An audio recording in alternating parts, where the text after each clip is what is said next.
Luigi feels the old Mario Golden Mornings. He gave away the answer. Yeah, I'm sure y'all figured it out. Yeah, that's right. That is correct. One's in here.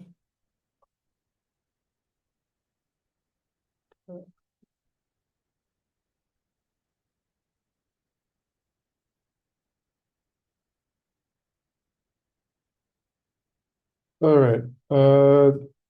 Everybody can hear me okay? Yes. I'm trying to get the volume working here again. It's not.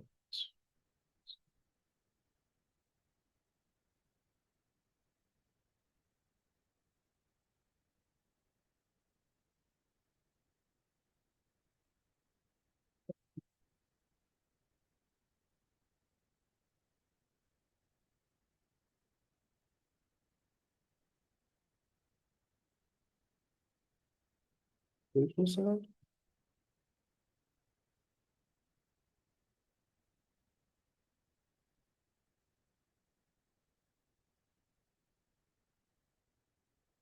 Oh, maybe I just turned the volume up. How about that? All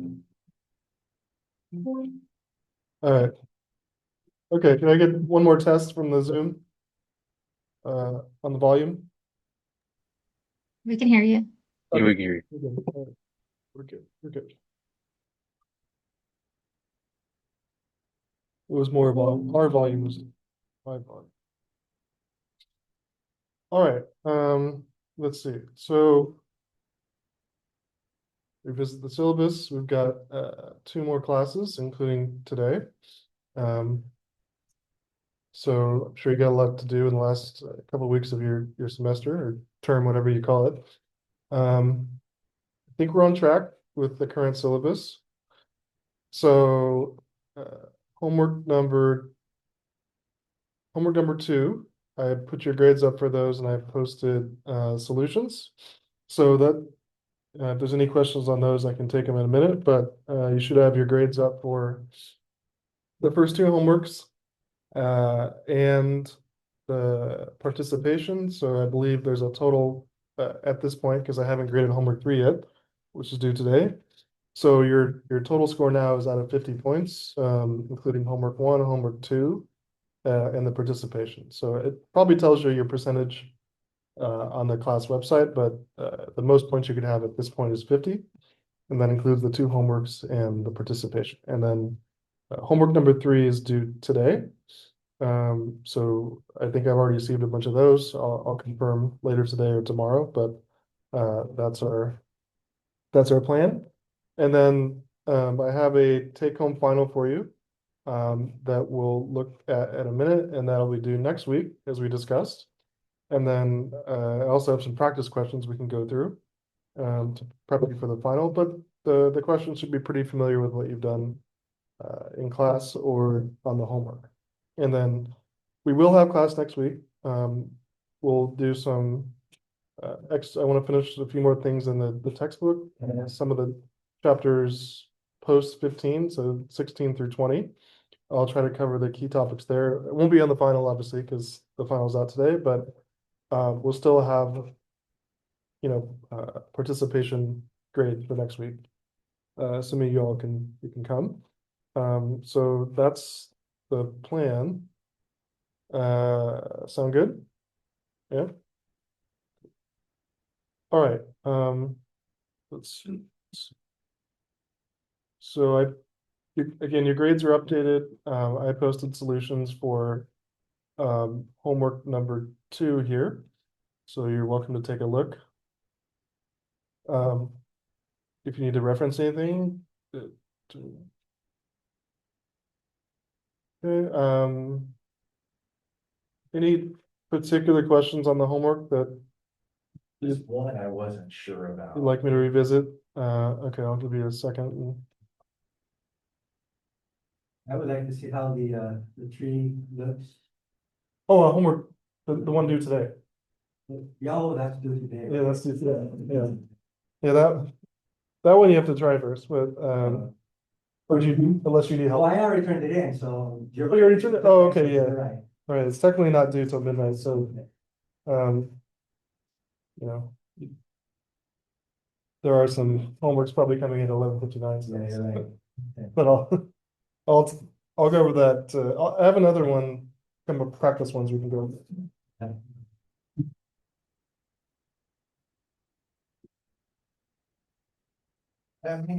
Yeah, I don't remember which one it was. Okay. Um. Any other homework 2 questions you'd like me to cover? I mean, I think we're okay. I did want to cover or mention one thing. Okay. Um.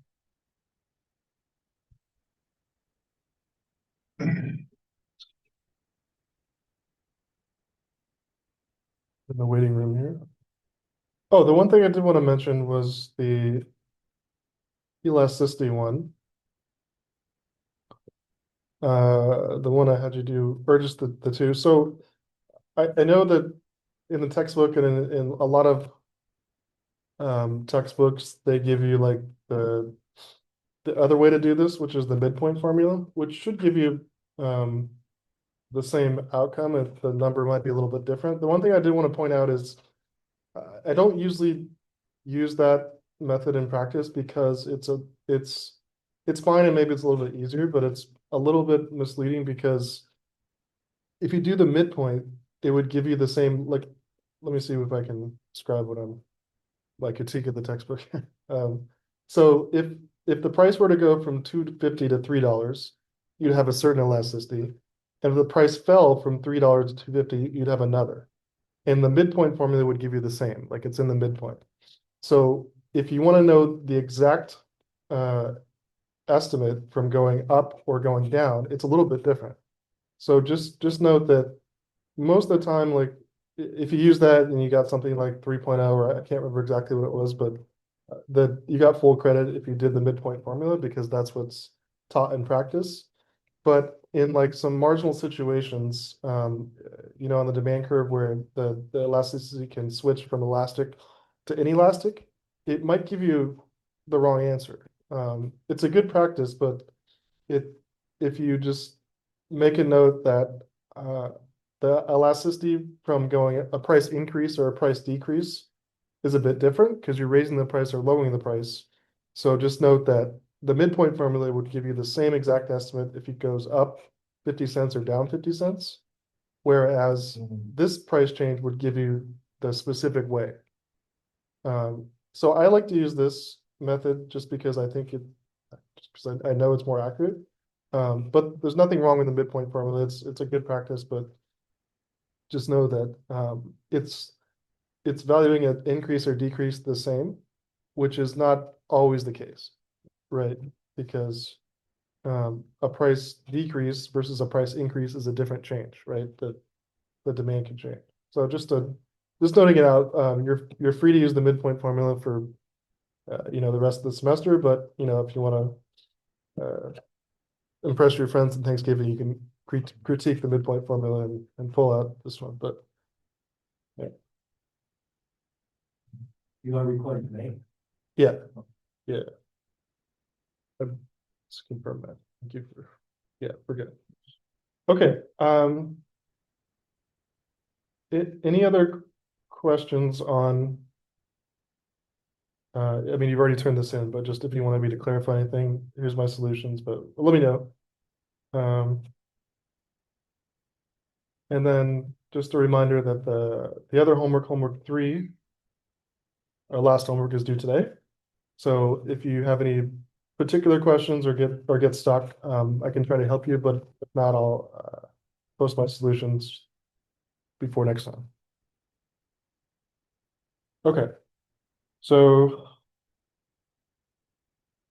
and then we're done with homeworks after today, just saying a fun.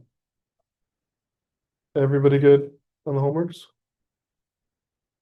All right, so what I want to do today is look at so I posted a final, which is due next week, and then I posted a practice final, which we can do some or all of it today as prep for the final. And then again next week, finals due, we still have a lecture there won't be any like new homeworks or final questions, but I do want to cover some more things. And we'll still have class and participation, assuming that you all can make it. Okay, so why don't I pull up the final exam first? And then I'll go through the practice questions, which should help you prep for this. So this is the final.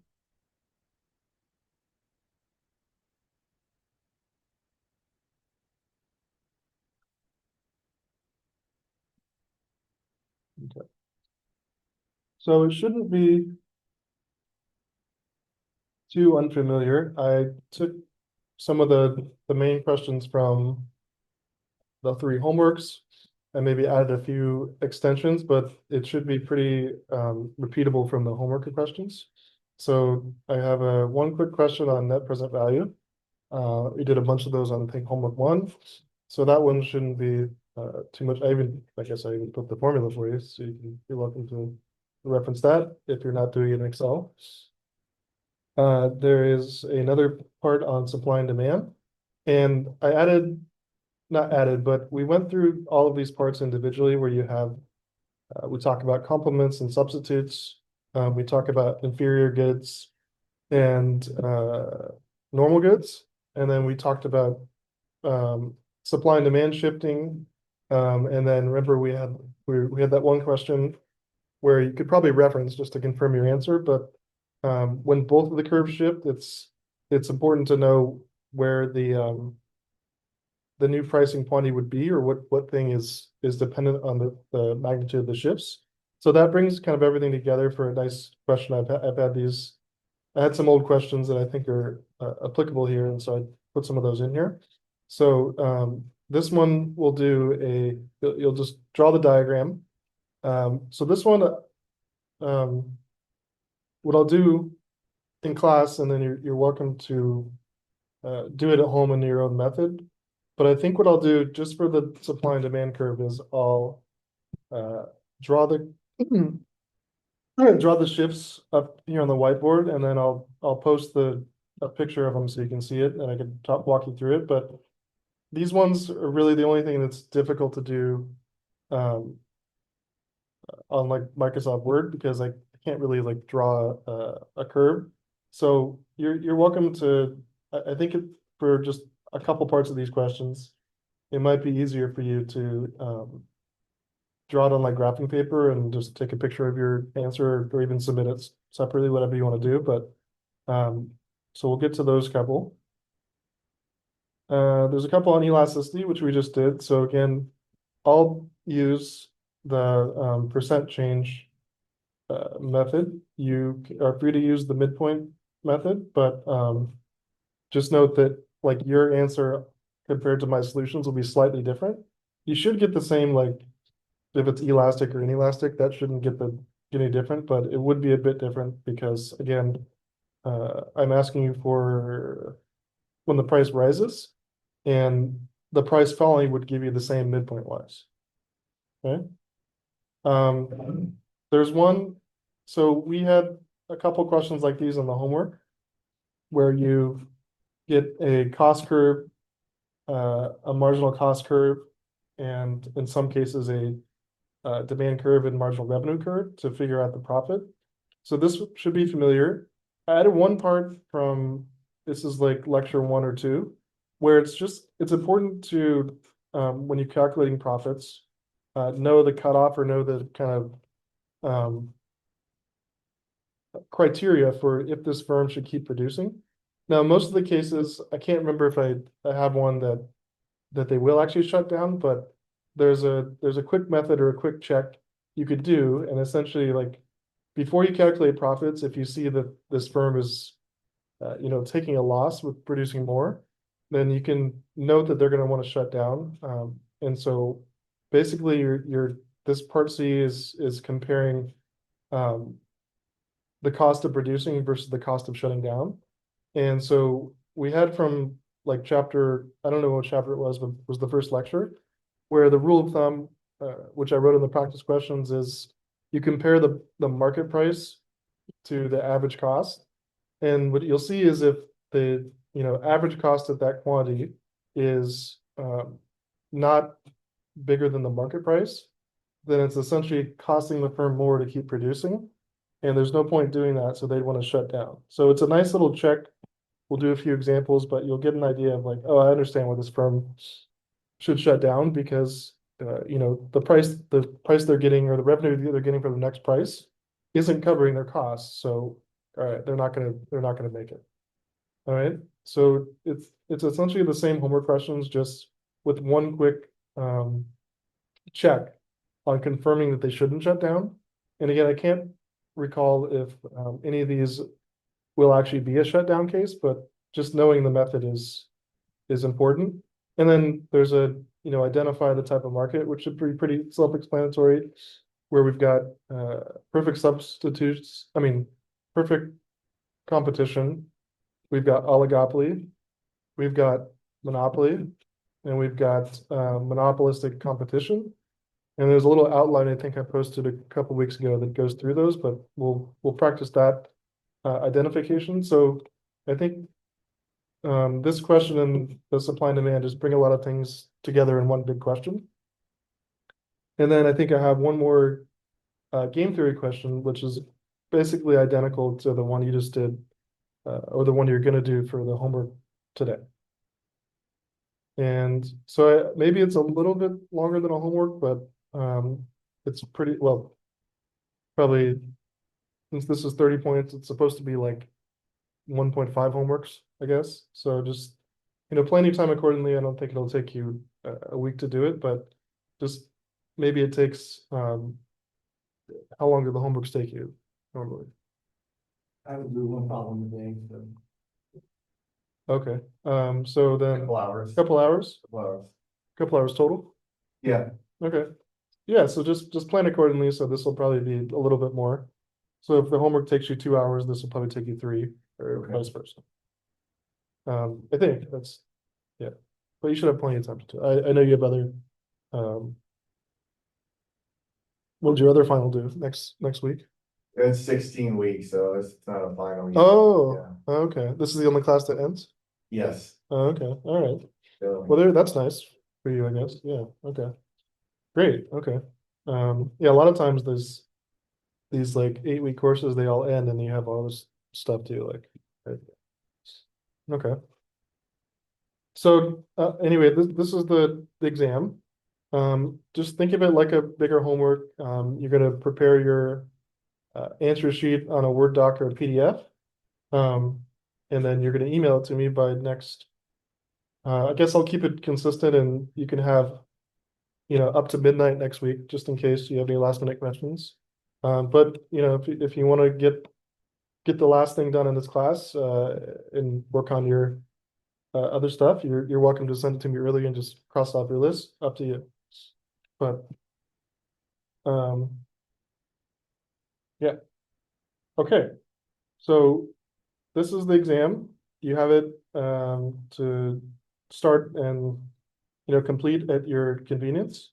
And then what I want to do in a second is go through I have some practice questions for pretty much all of these except for this one. I think we've got enough practice on net present value, so I'll skip rehashing that.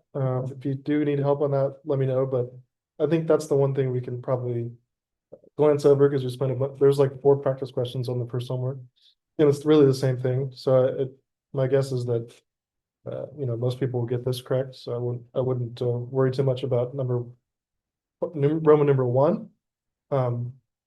But the other 4 things we'll go over some examples. All right. Everyone's in. Any questions on just the process or logistics of the exam, or any of the homeworks or anything else before we do practice questions? Okay. Oh, I did have, sorry, I had one more thing. I don't know if this is what you were looking for, but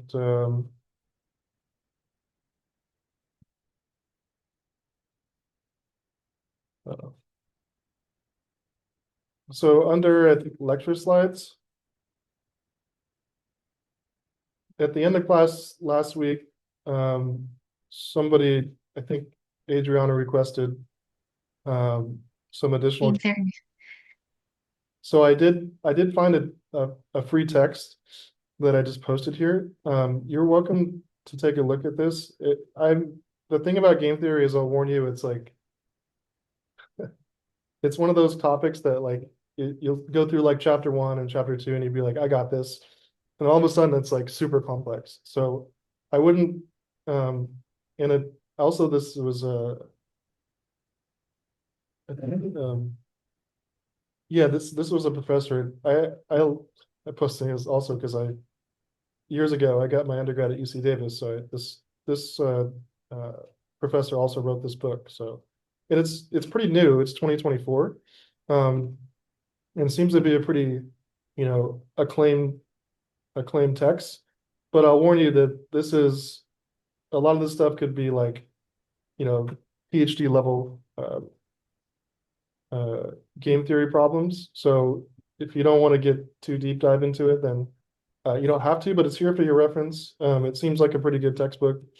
I don't know why it was just available for free, but probably somebody, you know, posted it without authority, but here it is. And it's like it's pretty long, but if you want to, you know, get into games like this, yeah. That's crazy.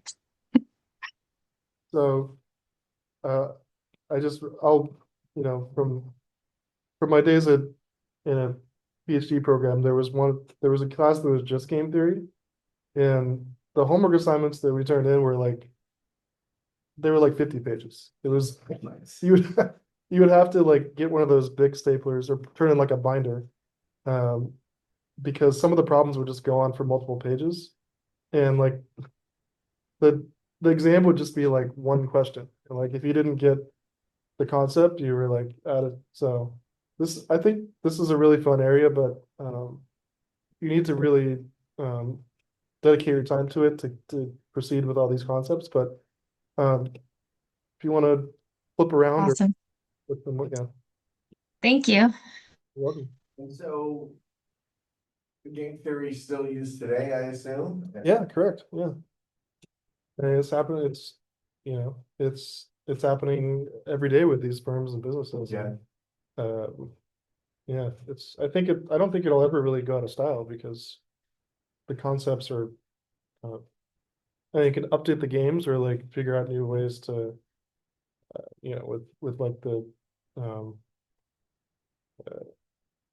it wasn't, when it was developed, there was no internet and there was no AI. So those things are a little bit different, but really it's still these pricing games and these advertising games are still applicable. It's just different ways of pricing and different ways of advertising. And you know, I don't know how often like big firms like Google employ, you know, their employees to practice game theory. But I know that some of the big firms have like a, you know, a team of economists that probably do this. And you know, if you're interested, you could get a you can get a position as a game theorist. You just gotta be, yeah, it might be even above my level of practice, but I think it's an important topic that is not gonna go out of style, but it does take it does take a little bit of like changing your type of thinking, but I think it's fun. I mean, militaries use it, I gotta imagine, right? I'm sure. I don't have a lot of, yeah, I don't know in particular, but I bet, yeah.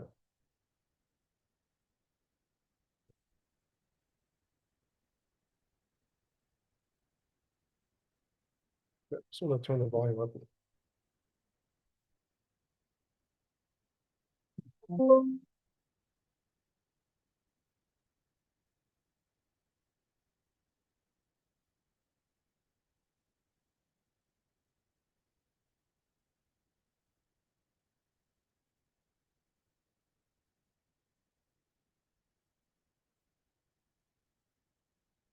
Okay, so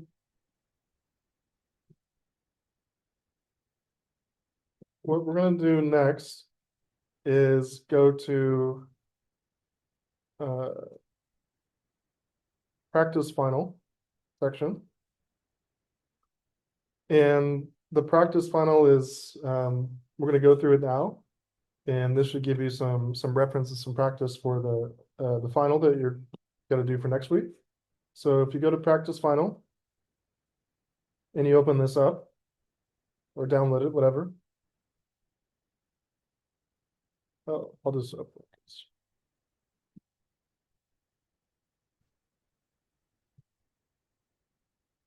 Okay. We're just referring to the practice final. So, Yeah. so the practice final is here.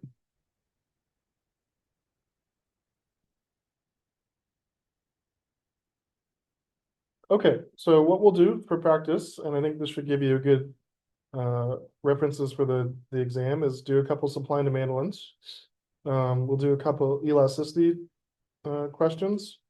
We'll do the big like profit max, identify or figure out the profit, the price, the quantity, and determine if it shuts down or not, and calculate profits or losses, and identify the market. And then I got a few game theory questions we can do also.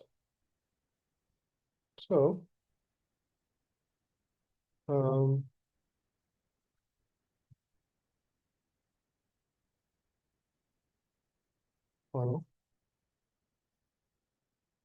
let me just open up my Word document. Practice file.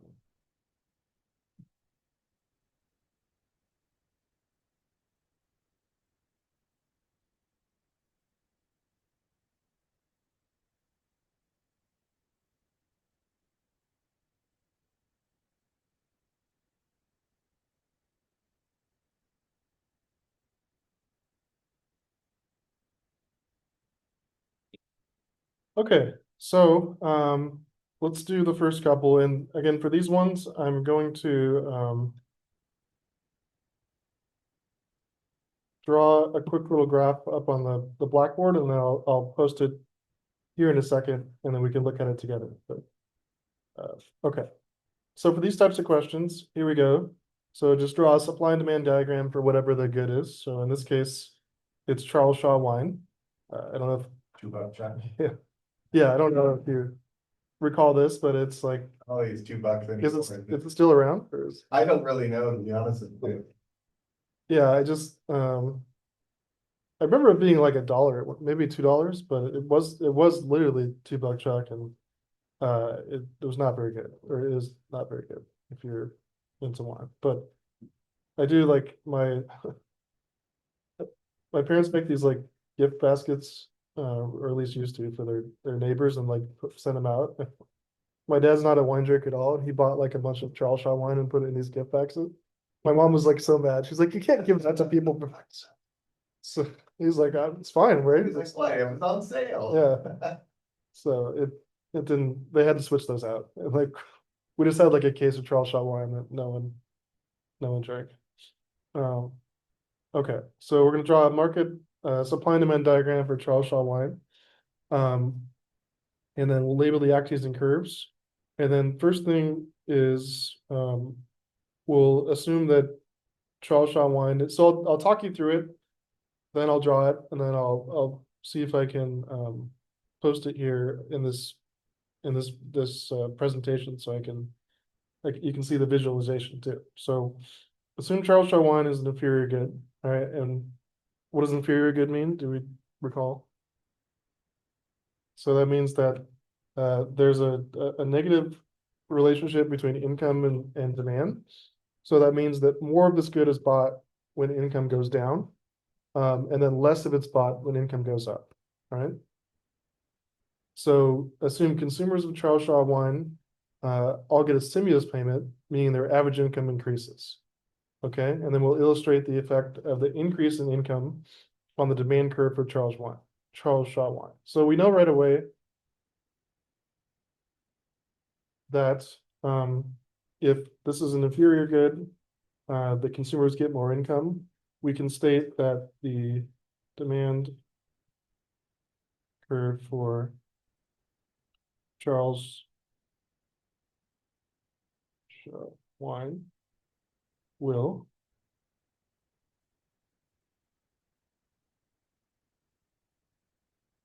so what will happen? So if inferior good consumers get more income, the demand curve for Charles Shaw wine will do what? Increase or decrease? Decrease, exactly. Okay, and that's because this is inferior good. They're gonna buy something. They're gonna buy something better. Yeah, something, a $5 button, maybe some of that, yeah, okay. So illustrate that in a second. Now, let's assume the price of California grapes increases. What, like a final, you want, like, draw a slide, and then get that diagram, you want. Yeah, I'm gonna draw you the diagram, and I'll show you what I mean, but I'll talk you through the answer first, Okay. but I'll show you what I'd like you to do. I brought some pens, so hopefully they work. Thanks.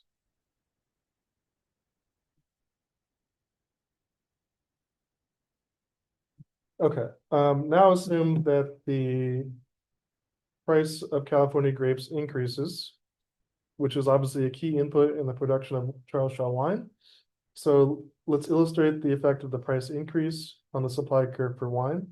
And we'll do that first, but first let's just, make a note of what's going to happen.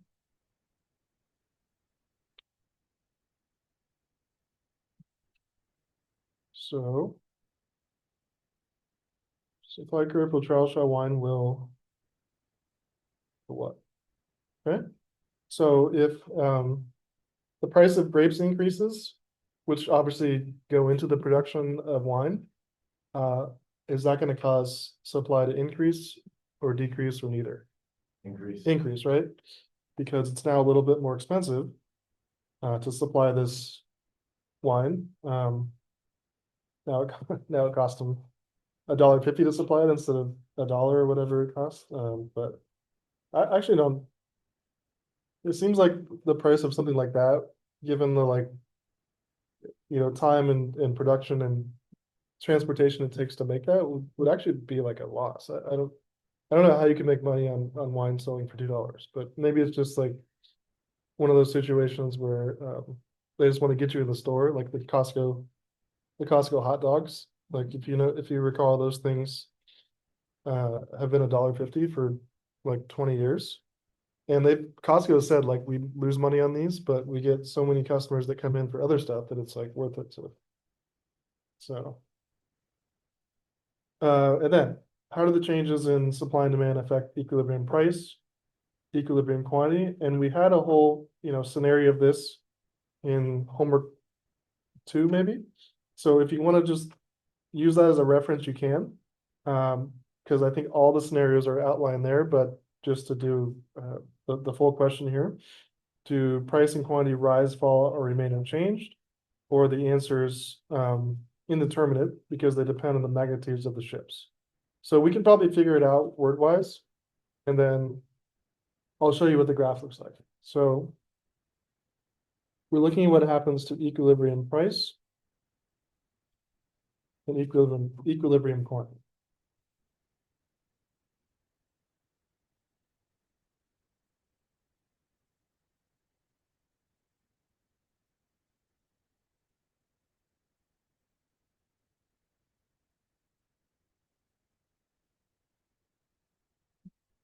Okay, so if you look at the two scenarios, you can probably figure out just thinking through it, and then it'll confirm your result with the graph. But so if the demand for this wine goes up, I'm sorry, if the demand for this good, oh wait, this was supposed to be decreased, right? Yeah, I'm sorry. Yeah, so because they get more money, they buy other things, and then because this the grapes get more expensive, the supply curve decreases. Okay. Yeah. So both things decrease, right? Correct. Yeah. Okay, so if demand decreases and supply decreases, right? There's more consumers leaving the market and there's suppliers supplying less of it. What about this, like?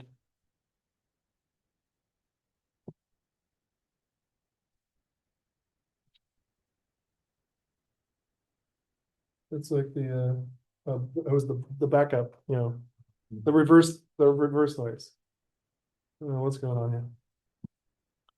Okay, so if the demand curve, if demand decreases and supply decreases, we can probably determine what happens to quantity. So there's less consumers, there's less suppliers, what happens to quantity? So in B, if the price goes up, won't the supplier supply more? No, because it's an input, right? So it's the price of the input, which is a key input, is making it more costly to supply. So just think of it like maybe it costed $1 to supply this wine. Now it costs them $1.50. So they're gonna have, some of the suppliers are gonna have to supply less of it, or some even leave the market because now to get the thing on the shelf, it's cost more, right? So their cost went up, and they gotta decrease supply and hopefully get a increase in price for those consumers.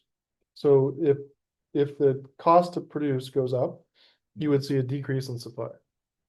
Okay, I made the assumption if the inputs increase, the price of the wine will increase, so they'll supply more. I made a big leap there, didn't I?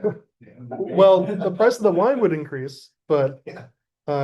they would not supply more because if the price of the wine increases and there's less consumers, then there's gonna be less of it, right? Okay, Now, if the price of if just the market price for the wine went up, supply would increase. see. Okay. Okay, so back to the determining these. So we know that if supply goes up, we know that if supply goes down and demand goes down, what's gonna happen to the new quantity? Right, there's less consumers, there's less suppliers. So it's gonna have to go down, right?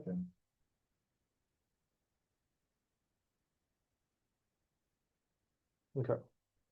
Now, you probably have already realized this scenario, but because when demand goes up, I'm sorry, I keep saying up, when demand goes down, that means that some of the consumers leave the market, or some of the consumers will only buy this good now for a little bit lower the price. So this puts negative pressure on the price. And if the supply goes down, that's saying that some of the consumers, the suppliers will have to leave the market, or they're gonna have to charge a higher price. So this change puts downward pressure on the price, and this change puts upward pressure on the price. So we would have to know the magnitude of which one is bigger to determine what happens to price, right? If this shift is bigger, price would go down. If this shift is bigger, price would go up. And I'll illustrate this, but this is the same logic from a few weeks ago, but essentially because we don't know which shift is bigger in magnitude, like the demand decrease or the supply decrease, we don't know what's gonna happen to the final price, right? It depends on if more consumers leave to buy better wine, or if more suppliers supply less because it's too expensive now, then that will make the result depend on those two things. So the answer to this one,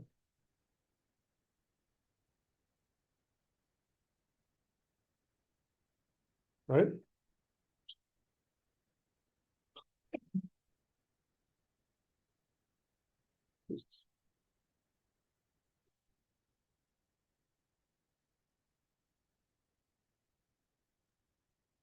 Okay. So that's the word answer, and then I want you to supply graph, I was gonna say, to include a graph. So just give me a second for those of you on Zoom. I'm gonna put it up. I'm gonna draw it real quick on the blackboard. Then I'll post it here as like a JPEG, and then we can look at it. So just give me a few minutes or so to do this. Assuming my pens work, it might be.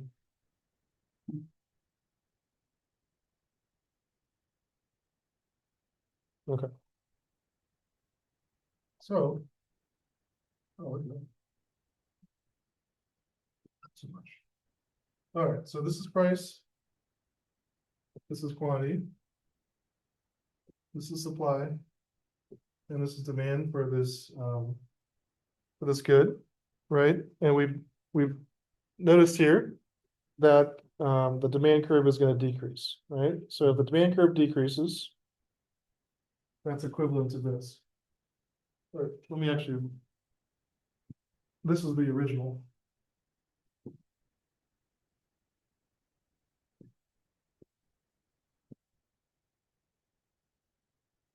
Okay. So demand decreases, which is like this. Right, that's the new demand curve. It goes down. We also know that supply will decrease. And the way I like to illustrate these is for one of the ships. And in particular, I usually do with the second one is to show a scenario where the second shift, usually supply, could be either bigger or smaller in magnitude than the first one. So for example, like if supply goes down, this could be a scenario.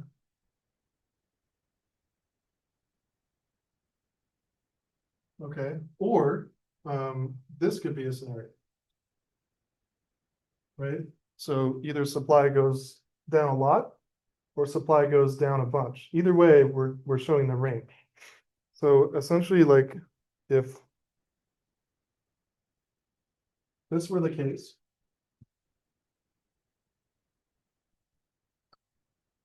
okay, supply goes down, demand goes down, but demand goes down more than supply, then you see that quantity goes down and price goes down. Now, if supply shifts or decreases a lot more, as we determined, no matter what, the quantity is going down, but in this case, the price would increase because so many sellers and consumers have left the market. I mean, so many sellers have cut supply by more than the cut in demand. So that's why this, price situation here is indeterminate because we don't know which of the shifts is bigger in magnitude. Okay. Now, give me 1 second, and I will show you on Zoom what I've done here. Hopefully.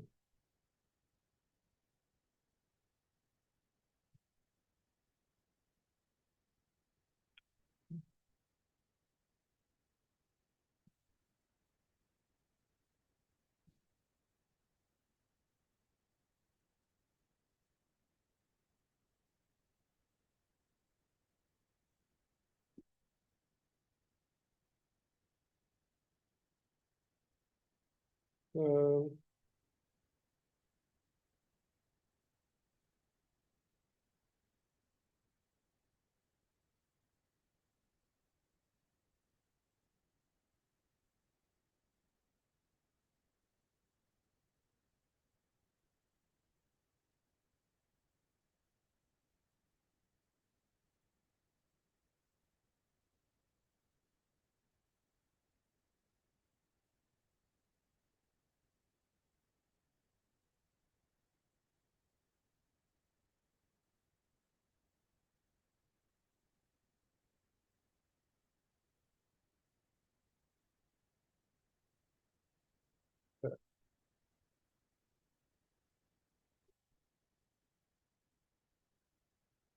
so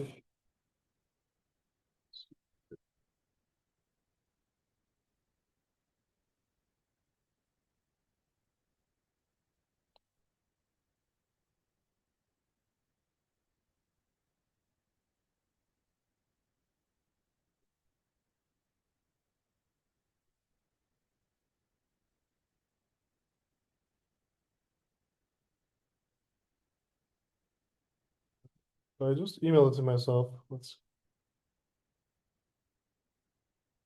give it a second here. There we go. There it is.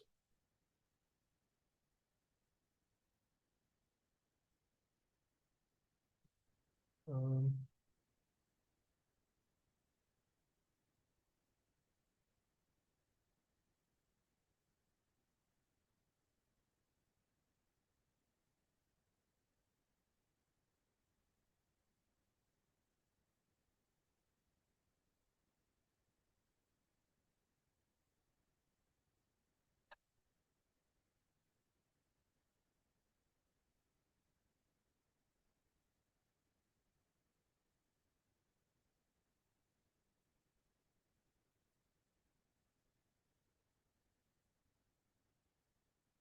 Okay, well, let's.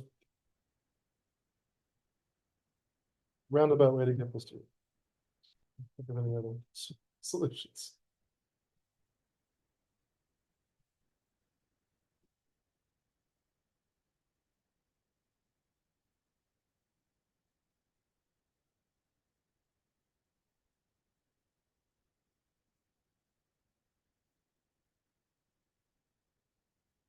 There we go. Okay.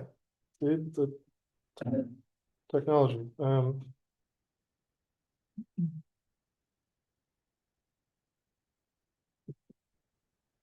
See if I can somehow get it.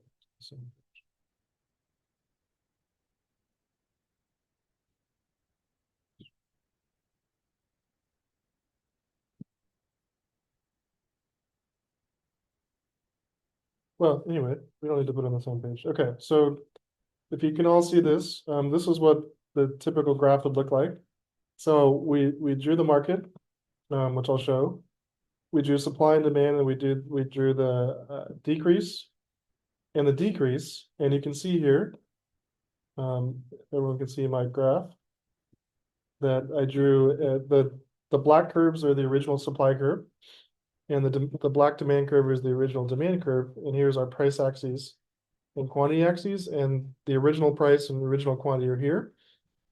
And what I showed is a decrease in demand, the blue line, and then I showed a scenario where we know supply decreases, but you want to illustrate or think about a scenario where supply either decreases less in magnitude than demand or more than. And you can see at the small shift in supply, the new intersection here, where if you can see my mouse moving around where the green line is, equilibrium quantity would go down, which we know, and price would go down because there's less demand has gone down less than supply has gone down. So that means that the more or the bigger magnitude of consumers that left the market to buy other wine have pushed the price down, and that like weighed out, like the weight of that was bigger than the decrease in supply, which was smaller. Or the other scenario is this one up here, where the big supply curve shift, which would say illustrate that many more suppliers left the market. They supplied much less than the decrease in demand and magnitude. And in that case, those few suppliers left would have to charge a higher price to stay in the market.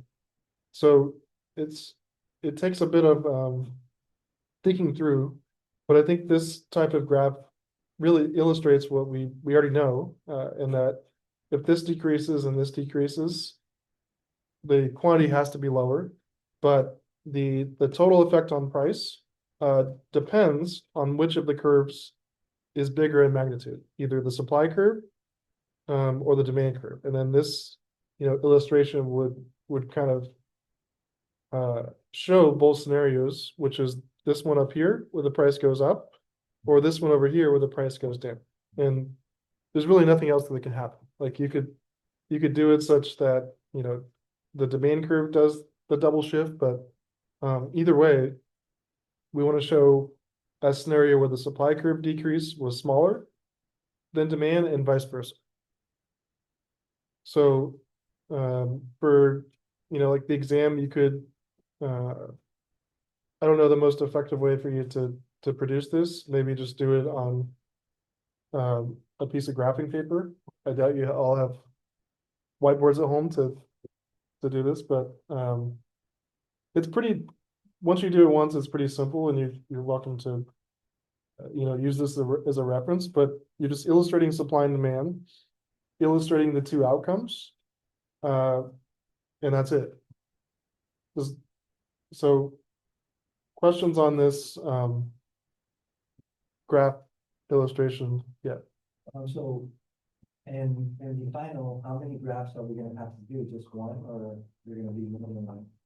Well, there's two questions. So one for the first one and one for the second one. So just Get a picture and include it as a batch thing? yeah, that works. So the question in class was, can you take a picture and just include it? I mean, it would be easier if you could just do what I did here and just drop it in there, or like take a JPEG or take the PNG and just put it as a, image in your homework question, just like this. And then that'll be fine. It does take up a lot of room, I guess. So only two graphs. Can we do that? Yeah, let me confirm that for you.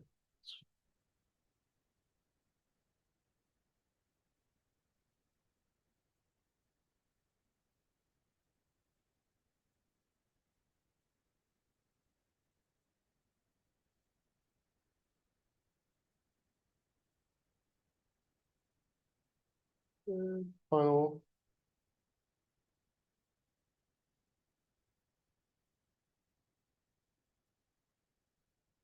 Yeah, for the avocados one, there'd be one graph. And then for the McRib one, there'd be another graph. So just two graphs. So yeah.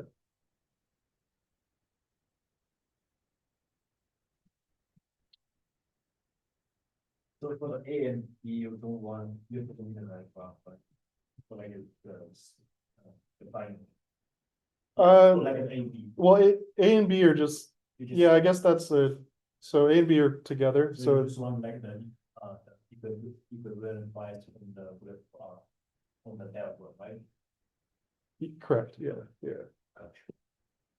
Okay. Yeah. So all you have to do is state the outcome and then then produce the graph. Yeah. Okay. So I'll do one more example for reference, but uh, any questions from Zoom on this graph?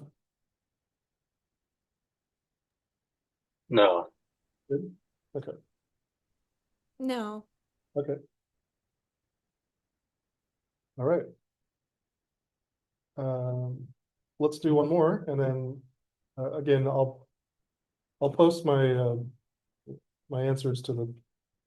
I guess you have the video anyways, but I'll post this document if you need it for a reference for your final. Where's the-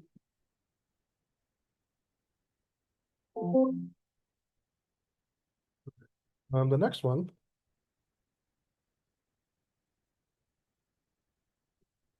Okay, so that was practice question A, B, C for supply and demand. I have one more for practice. This one's a little wonky, but that's why I put it in practice and not in the final. But so I have so consider the market for fish on Bear Island. The island's population is entirely comprised of bears. And then furthermore, the only two consumption goods are fish and berries, which are substitutes. So that means that, the bears, the price of fish goes up, they buy berries and vice versa. So they're substitutes. Okay. However, a party of vegan bears begins a protest for equal rights for fish. They start the Love Trumps Bait movement, where fish consumption is now frowned upon by the vegan bears. And then this affects the Bear Island economy. So what we're gonna do is draw the supply and demand for fish and then answer the question. So all we're drawing here is the market for fish. And we're gonna look at what happens to the market for fish when the price of berries or other stuff go on. So assume fish and berries are substitutes, right? That means that they're both, equally preferable to the bears, except the vegan bears. And if the price of fish goes up, they buy berries, and the price of berries goes up, they buy fish. Okay. So due to the movement, the price of berries decreases. All right. And let's illustrate the effect of the price change on the demand curve for fish. So this one, the demand for fish will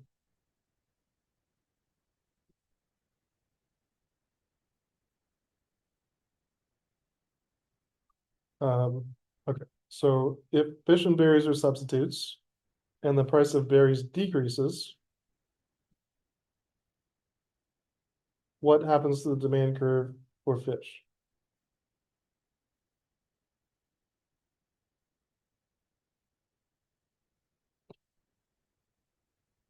Any ideas? So all you have to pay attention on is their substitutes and berries get cheaper. So if berries are now cheaper, what will happen in their substitutes?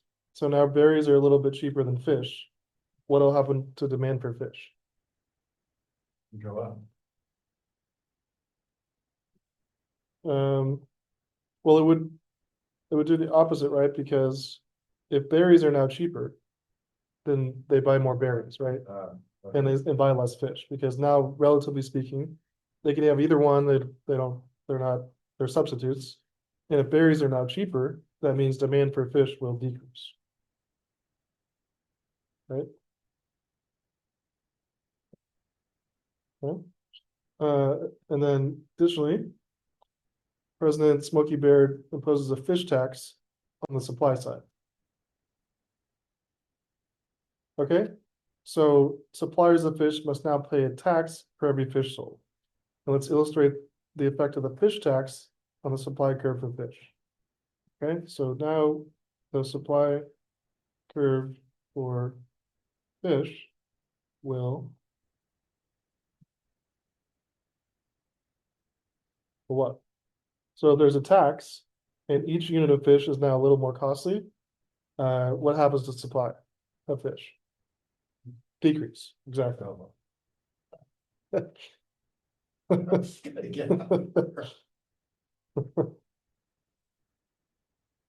If you need a reference of all the outcomes, look at that homework 2, I think, Okay, and it has all the scenarios. Or I guess that doesn't help you. You still have to get the decrease or increase, right? But then, once you get that, it tells you the solution. Okay, So whenever it says tax, you're gonna see a decrease in something, right? if there's a tax, there's gonna be a decrease in supply. Yeah, there won't be, I won't put any taxes on, I mean. You only have 2 scenarios, I can't remember what they are, but. So in yours, you have a technological advance. For supply. And then you have a.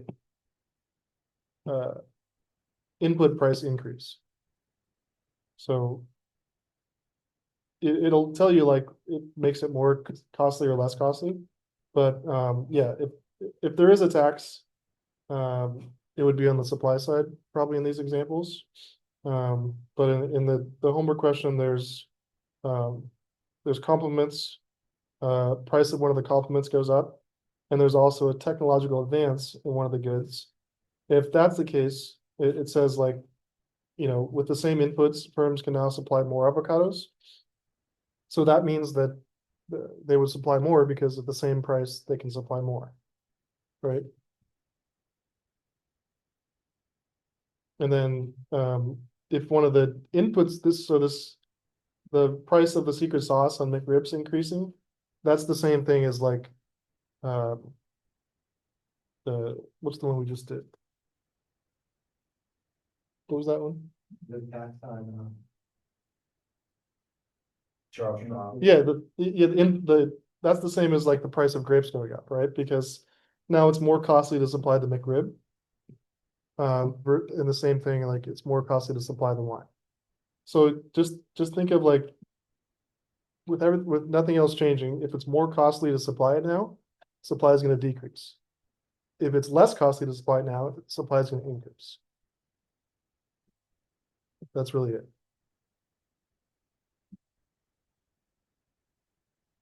Yeah.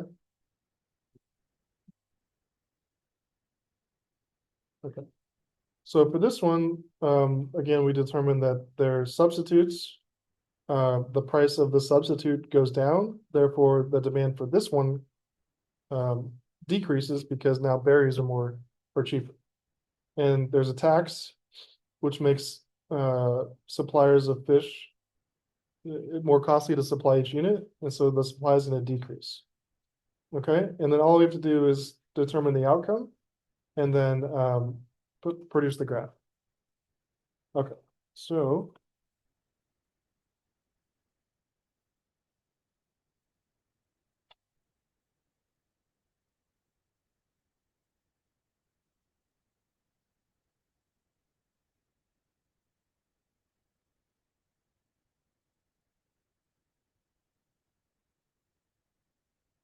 Okay, so essentially one of these we're gonna know for sure.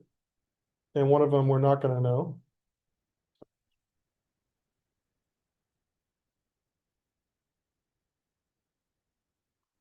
Okay. So what happens to equilibrium price? If the demand for fish goes down. This is the same, actually, Yeah. this is the same scenario as before, right? Oh, okay, well. It's Yeah, this is the same scenario as before, so, because up here we had 2 decreases, right? Yeah. Well, maybe let me just, I'm gonna modify it so it's, you get another example, let me do that, okay. So, let's say that, price of value. yeah, that would actually make sense because of the movement, right? Okay, so I'm gonna modify this so I can give you one example that's not the same as the previous one. So instead, let's say the price of berries increases. Okay. So here's the update. Okay, and let's illustrate the effect of the price change on the demand curve for fish. So now, if the substitute gets more expensive, that would lead consumers to buy more fish, right? This would increase.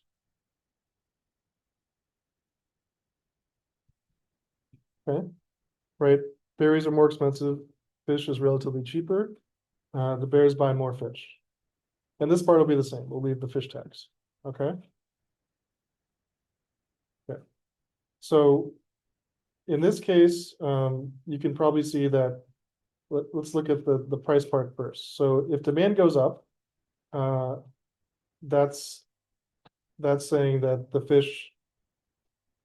bears are willing to pay more for fish because demand went up. So demand goes up, right? Either some consumers, some bear consumers would pay more for fish, or there'd be more consumers on the market because the price of berries got more expensive, right? And they're trading it off for fish. Okay, so this is the demand curve, the increase in demand. I'll put this in, puts upward pressure on market price. Okay.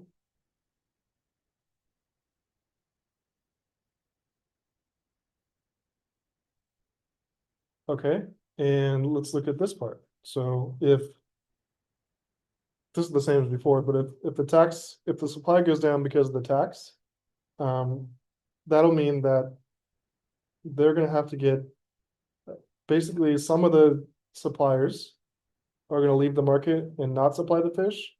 And the ones that stay are gonna have to get a higher price, right? It's like going, so this also puts, or sorry, this puts downward pressure on the market price.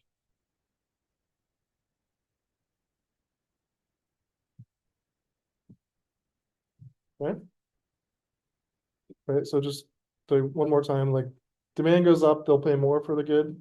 Supply goes down, they gotta get a higher price to compensate. Okay, so if we see, this puts upward pressure on the price and this puts downward pressure on the price, they could contradict, and we don't know which one is the bigger increase, right? So, wait a minute. Did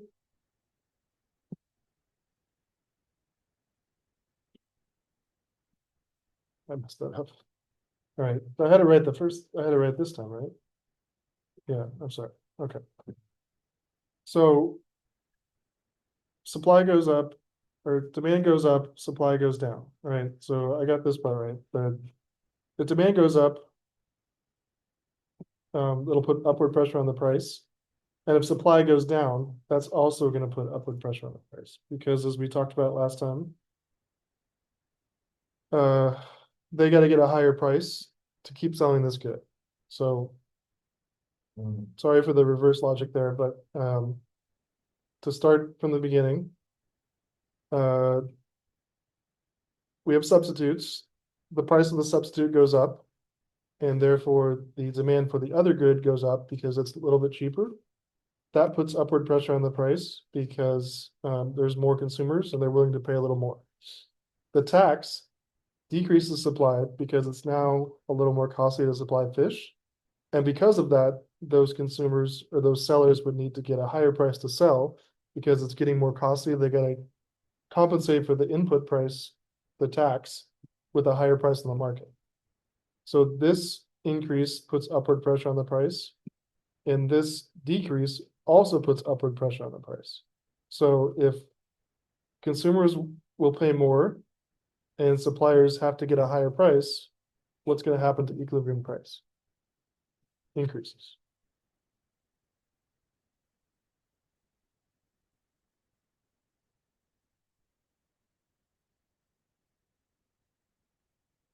Okay, and then you can probably guess that like if demand is going one way and supply is going the other, we don't know without looking at the graph and scenarios which one's gonna win out, right? So we don't know if the demand increase is bigger in magnitude than the supply decrease, and therefore this part is indeterminate. Okay. And then all we gotta do is put the graph up for this one, and then we can see another scenario. But the recipe is the same, is figure out the demand change, figure out the supply change, and then based on both things shifting, one of the variables, the new variables, is going to be known, and one is not going to be because it'll depend on the magnitudes. Okay. All right. So let me draw this graph, and then I'll put it up here, and then we'll discuss. Right?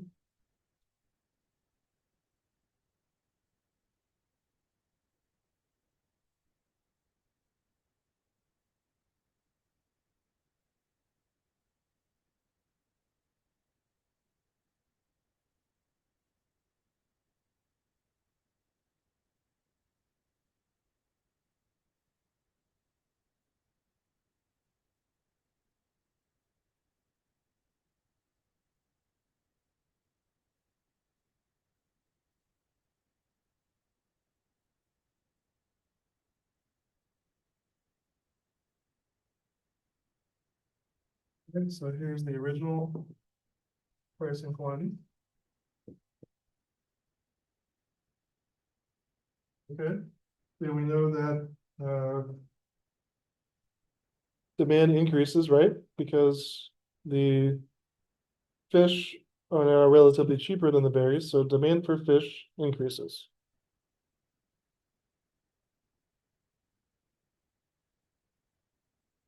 Let me do it the same colors as last time, so confuse you.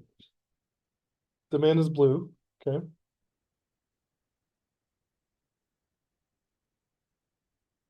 So demand increases. And what did I do with supply last time? Supply was red. Supply decreases. Okay. So the supply shift can either be less than magnitude or bigger than in magnitude the demand increase. And then I think the final part in green. So if the demand increase is bigger than the supply decrease, quantity goes up and price goes up. If the supply decrease is bigger than the demand increase, then quantity would go down, but either way, we know the price is going up, right? So this is the thing that we're not sure about. Because it depends on if more bears buy fish, or more their suppliers of fish stop supplying. So that's this undetermined part. And then we know that because this is going up, they'll pay a higher price for fish. And because this is going down, they need a higher price on the market for fish to compensate the tax.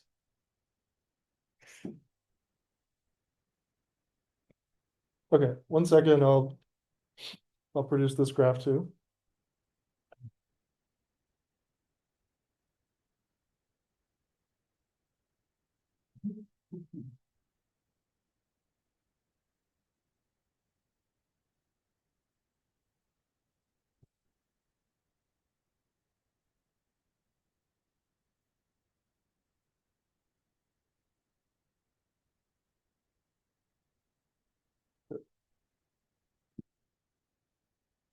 Let me see if I can.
Okay, let me get you that graph.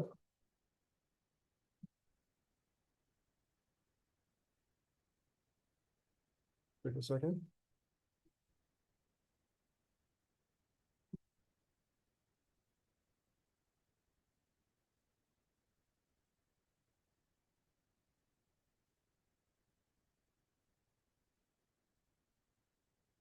Graph 2.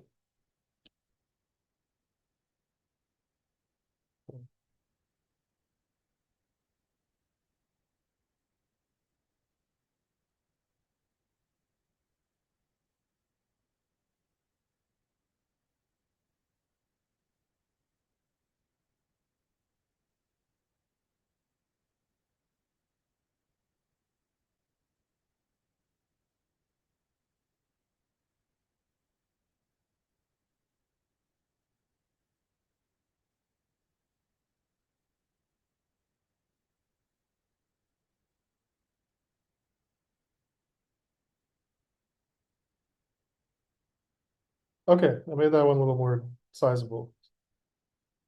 So you can see there, everyone's still here.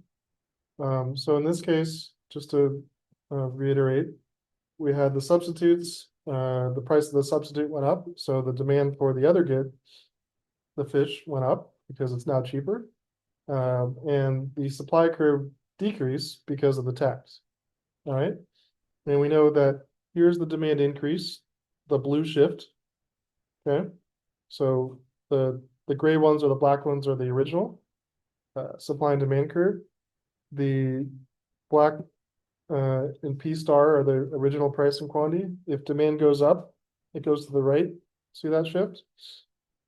And if supply goes down, it goes to the left or leftward towards the axis. And so we illustrated a scenario where this first one, you can see my mouse, the demand curve increase is smaller in magnitude, bigger in magnitude than the supply curve decrease. And in that case, market quantity would go up.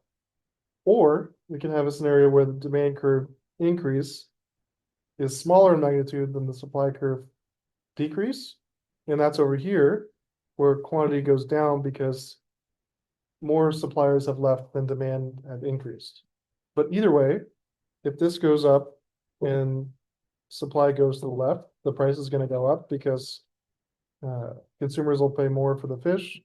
Suppliers need a higher price for the fish, and it depends on, more consumers in the market or fewer suppliers in the market to determine the quantity. Okay, so same idea, but in this case, in the first case, I think we had a unknown price.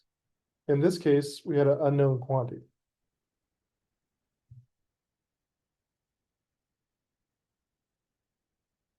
Okay. Questions on that, and I'll leave this for, I'll post this for your example. But another, just to reiterate from the previous homework, this homework number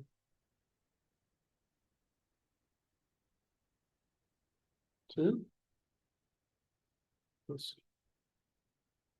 Yeah, homework number 2, the very first question states all the scenarios. So you're gonna get one of these scenarios, right, in the homework question, or the exam questions. So if you can figure out the increase and decrease, this should be the outcome, and then all you gotta do is graph it correctly. But this lists all the possible scenarios. There's nothing else that could happen besides these ones. And there's only 4 scenarios with the indeterminate, like, right? When you do the questions on the final, either demand's going up and supply's going up, either supply's going up and demand's going down, demand's going up and supply's going down, or they're both going down. There's only 4 scenarios.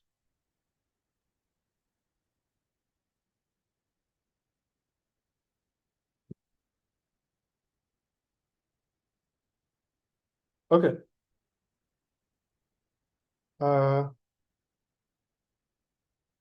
Good on that?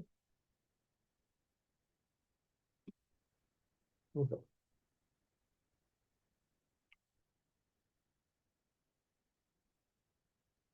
All right, should we take a quick break?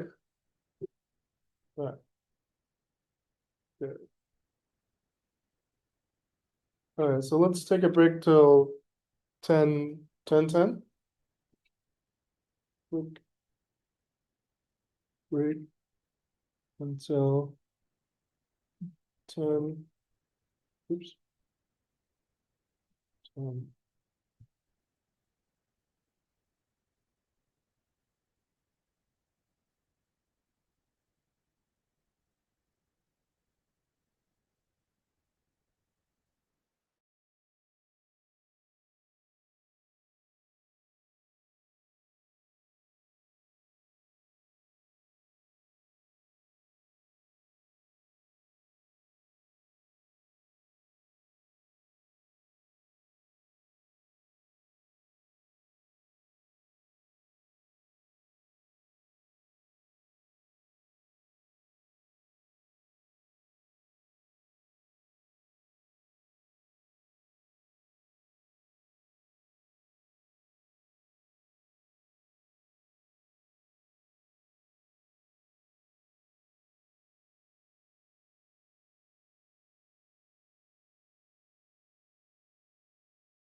All right, we'll get started here in a minute.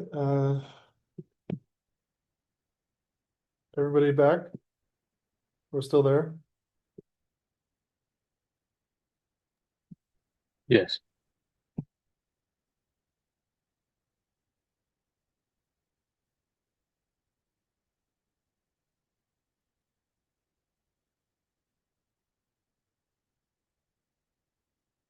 Okay, so we've got a few more to do for practice, and then you can have this as a reference for your final exam, but should have a good scenario for each of your final questions. So the second part of your homework, second part of your final is a couple elasticity questions. So we'll do a few more just for reference. I don't think this will be too much of a challenge because most of you did pretty well in the homework. So let's just do a couple quick ones, and then there is a couple of these on the final. So let's suppose that we have the following pricing quantity for Southwest Airlines tickets. All right, so we've got at a price of $65, there'd be 500,000 tickets. And at a price of $100, there'd be 450,000 tickets, right? So when the price goes up from 65 to 100, what's the price elasticity of demand for tickets? And then would we classify this as elastic or inelastic? Okay, so same procedure as the homework. Let's calculate.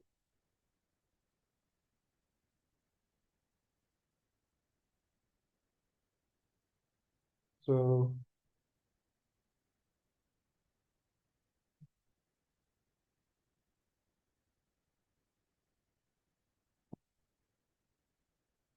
all right, so we know that elasticity is the percent change in quantity divided by the percent change in price, right?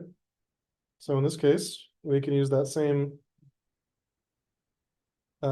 method I was using before. Again, you're welcome to use the midpoint formula, but as I pointed out, it's a bit incorrect depending on which way you're going, but it'll give you the right answer regardless, or the right elasticity. Okay, so let's do the percent change in quantity on the top. It's going to be the new quantity is 450,000. Okay, the old quantity is 500,000, and we're gonna divide that by the old quantity, which is 500,000. Okay, and then this whole thing, oops, I'll put this in full parentheses so not to get confused. Okay, so the new price is $100, right? The price goes up to 100, and the old price is 65.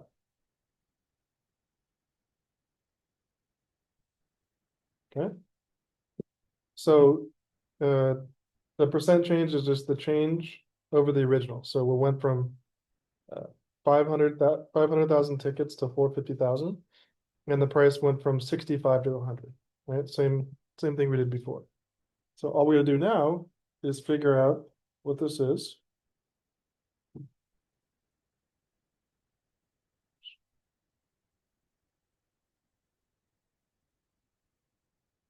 Okay, so this would essentially be 50,000 divided by 500,000, right?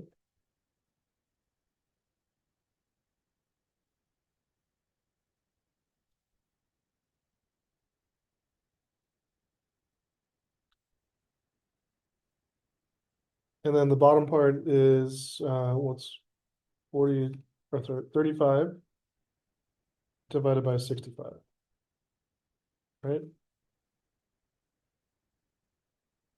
I could simplify this further.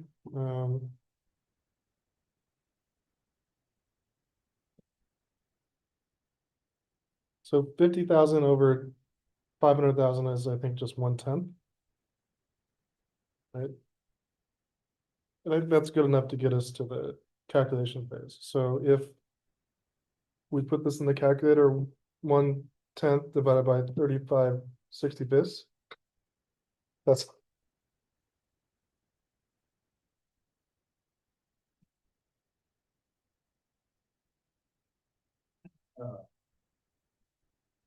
I did it right, 186.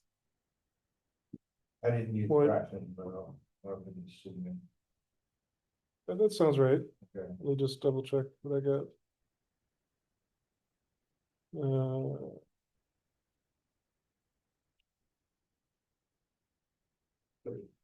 Yeah, 0.18, yeah, that's right. Okay. Okay,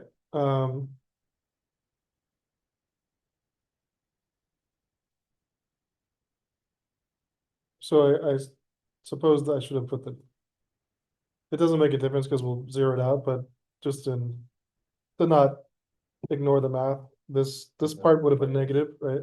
So it would have been a negative in front of this.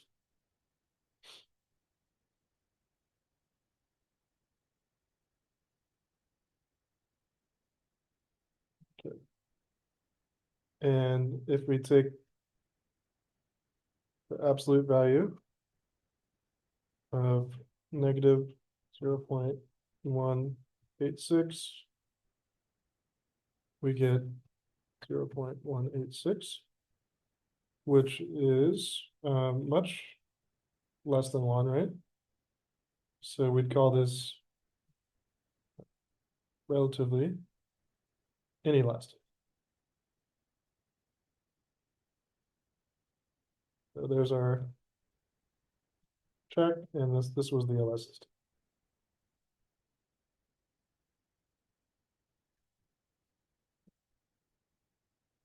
Okay, right? And that makes sense because the price went up quite a bit, and only if 10% of the customers left, so you can see that. Now, let's look at another one. Any, I like to do like one of each, so most likely on this one, in your homework, one of them is gonna be elastic and on your final.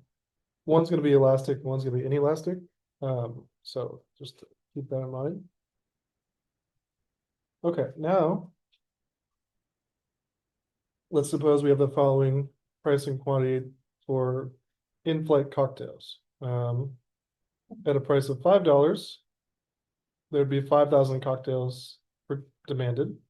This is on like a month. This is not like one flight. This is just on a monthly average or something.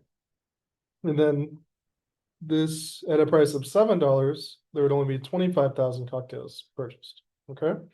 So again, when the price goes up from 5 to 7, let's calculate the elasticity of demand for cocktails. And let's classify this as inelastic or elastic. Okay. All right.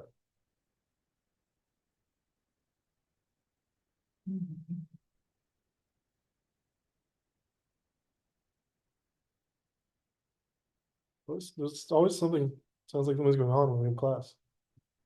Like there's always some kind of like university event during that. Probably because it's Saturday. Well, they've got to serve a beer over there. Well, it's gonna get out of it's homecoming, right? Yeah. Yeah. If you want to do like a case study, you can ask them to raise the price of alcohol slightly and keep track of demand, and you can see. My guess is there wouldn't be much of a change in I demand, got especially on homecoming. Yeah. All right, so let's calculate the percent change in quantity, which is the new quantity is 2,500 minus 5,000 divided by 5,000 divided by the new price is 7, Gold price is 5.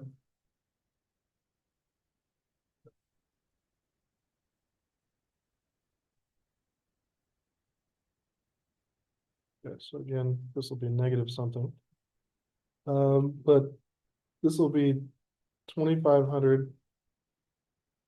This will be negative 2,500 over 5,000, which I'm pretty sure is just negative 1/2. So we can put that there. Right, 25, yeah, negative 1/2. And then divided by 7 minus 5 is 2. Divided by 5. So we got negative 1/2 divided by 2/5, if I did that correctly. I think it's 1/2. Yeah, put 500. Oh, that'll do it. Okay, so let's see what we got here.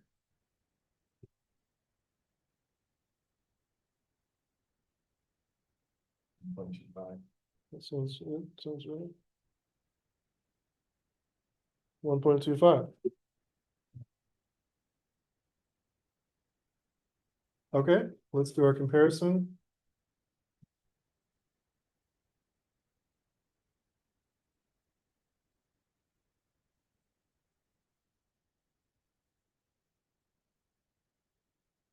So negative 1.25 is equal to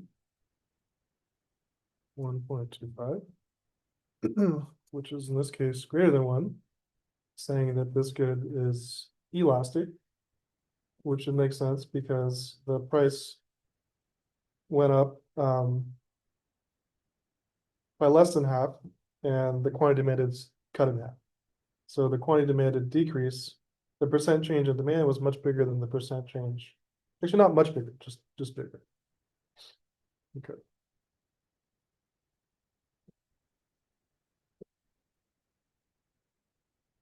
All right, I'll post these, but should be similar to your homework questions. Everyone good on these?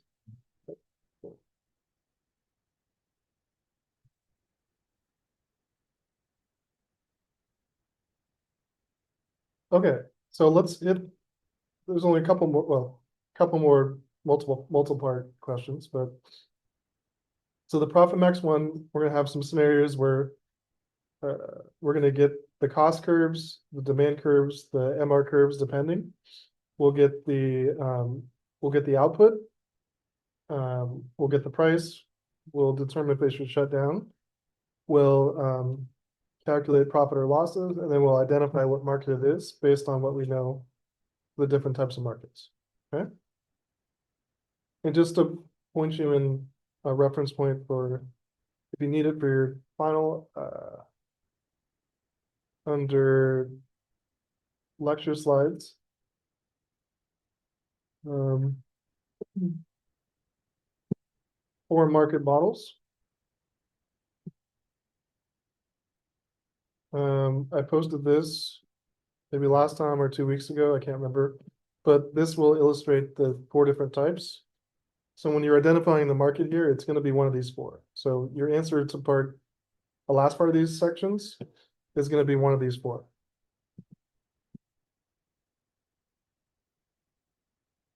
Okay, back to lunch.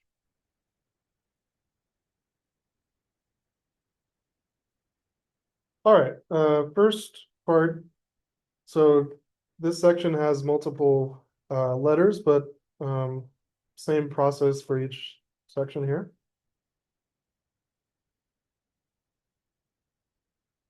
I'm gonna close the door. Go around.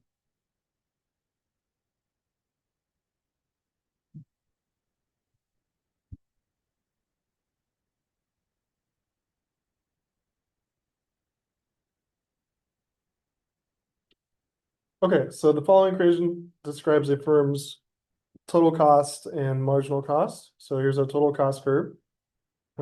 Is you can see there's a fixed cost and 2 components of variable costs, which again would mean that at higher quantities, the cost would go up more. And then marginal cost is 1 plus 2Q. And so at each quantity, this would be our additional cost, depending on the quantity. Okay? If the firm is a price taker and the other firms in the industry sell output at a price of 9, what price should the manager of this firm put on the product? So if the firm's a price taker, and we can see that there's no given demand curve, meaning the demand is flat at 9, this is gonna be, you probably guess what type of market it is, but if it's a price taker and the price put on the market is 9, then they're gonna sell at 9. So that's a pretty, no trick there. Okay. Now,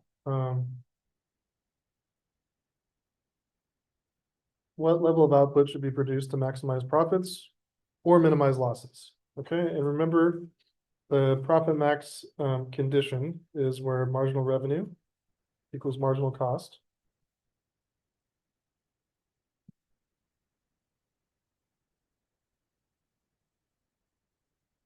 Okay. And we know that because of this particular type of market, they're a price taker. Identify that term.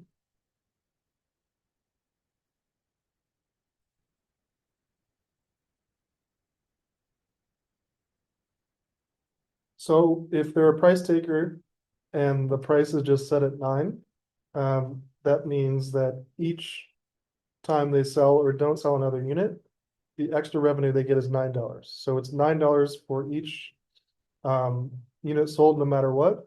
So that means that their marginal revenue, the revenue for each unit sold, is what? 9, exactly. Yes, that's it. Okay, and then marginal cost is given here. 1 plus 2Q. Okay. Now, all we're gonna do is do a little algebra and solve for this. 2Q equals 8. Take away 1 from both sides. And we know that call it Q star equals 4.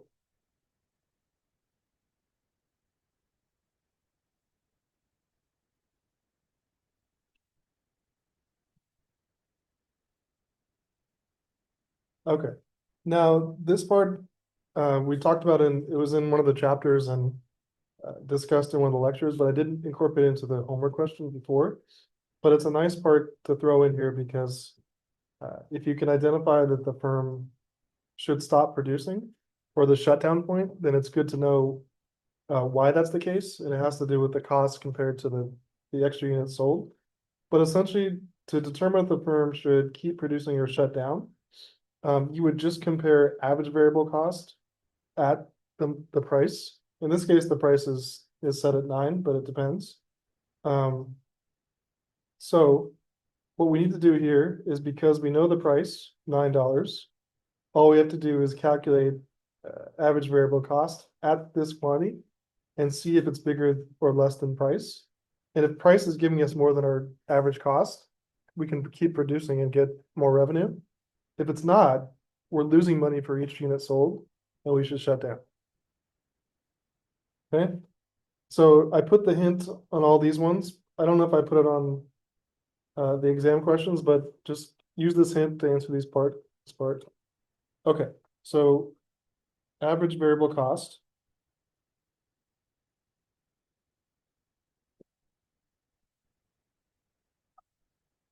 is simply defined as total cost divided by the quantity sold, right?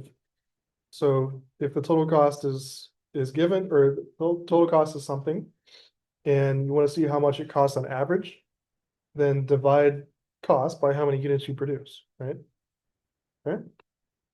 So in this particular case, total cost is this, right? Let me do a separate one. Total cost is given at 5 plus Q plus Q squared.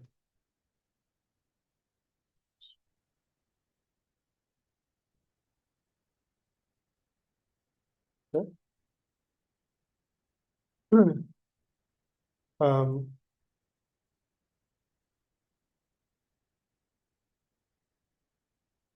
so make sure this is clear after I set it up. Okay. So average variable cost is total cost divided by Q, right? And we know that total cost is given here, 5 plus Q squared, right? If we divide that by Q, that tells us the average cost at whatever output we're producing, okay?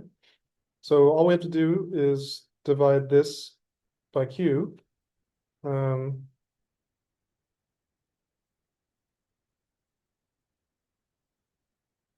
So it's essentially 5 divided by Q plus 1 plus Q.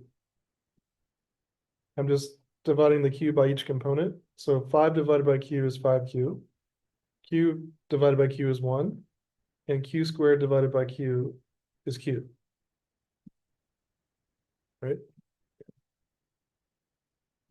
Okay. So all we have to do now is plug in our optimal output and see if we're covering the price. And that'll tell us if we're making a profit or if we should shut down. Okay.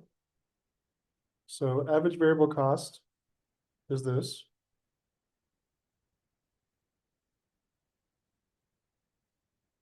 Average variable cost at a quantity of 4, okay, is equal to 5 divided by 4 plus 1 plus 4.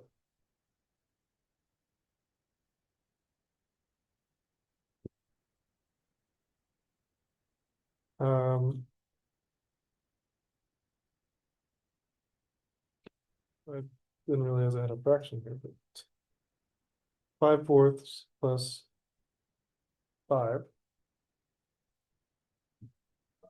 6.25? Yeah, 6.25. Yeah, close enough. You can leave it in fractions, or you can put it as 6.25. But in fractions, it would be, I don't know, 6.25 is good. Okay, 5/4, it barely made it, right? Okay, so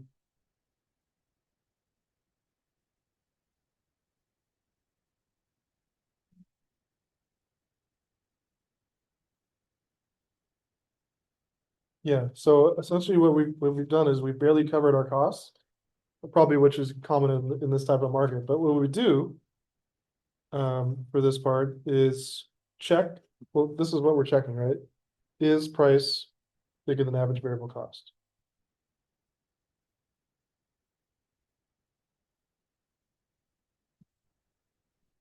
Okay. So is price, which is 6, or sorry, 9, bigger than 6.25? So is 9 bigger than 6.25? Yeah. Yeah, so we covered our costs, right?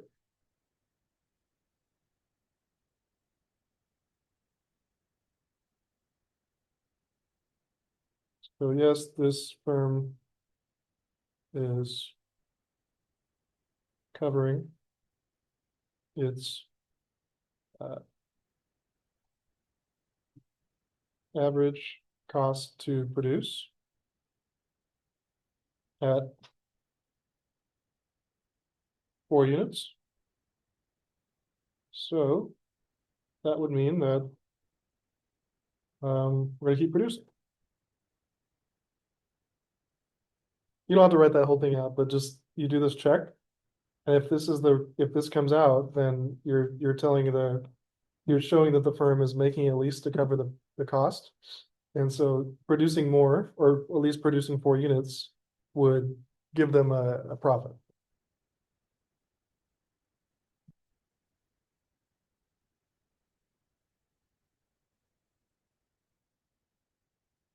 Okay.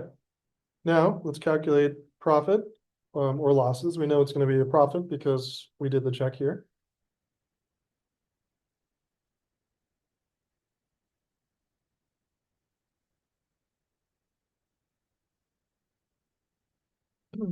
Okay. So profit is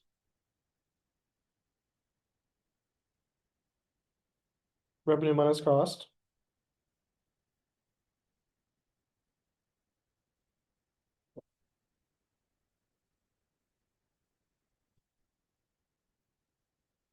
Okay, profit in this case is, it's only one good, so it's the price of the good. Times the quantity of the goods sold. And then cost is this total cost function.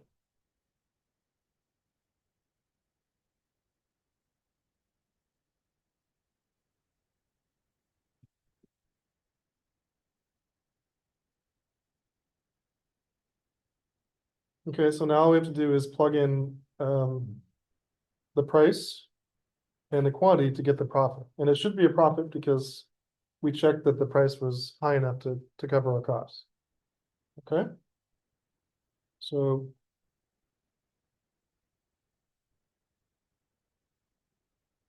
profit equals $9 times,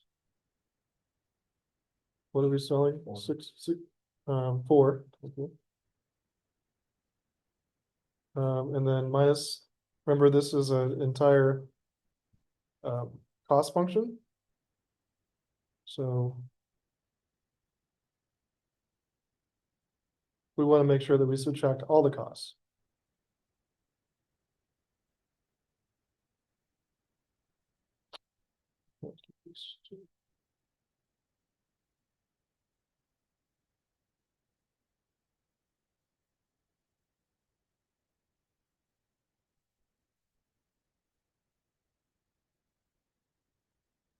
Okay. The profit is the price of $9 times we sell 4 units. All right, and then we're gonna plug in our optimal output here. So this is a 4. And this is a 4 squared.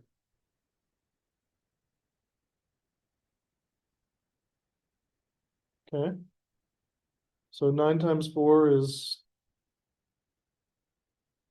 36. Minus 5. Minus 4.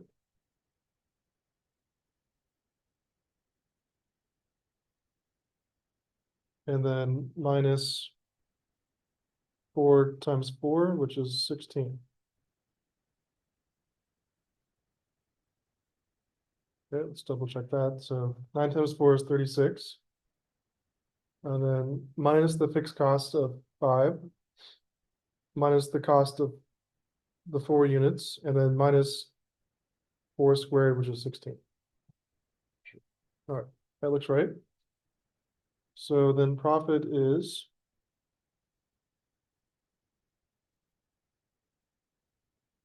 36 minus 25.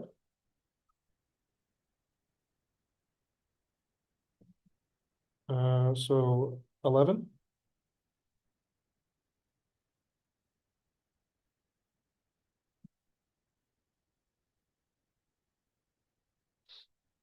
Okay. And last part, the firm sells kale, which is a perfect substitute at farmer's market. What type of market is this of the 4 scenarios? So what type of market is this that we discussed? Perfect competition. Yeah, that's it.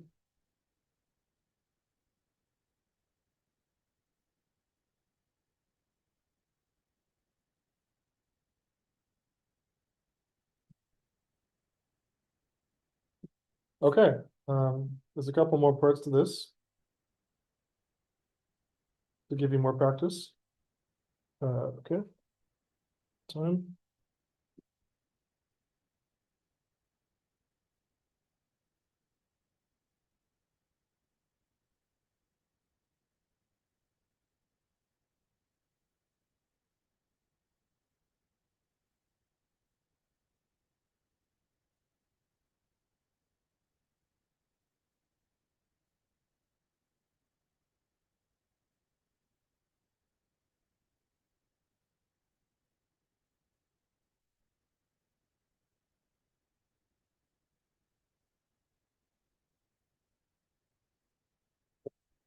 Getting some more coffee here.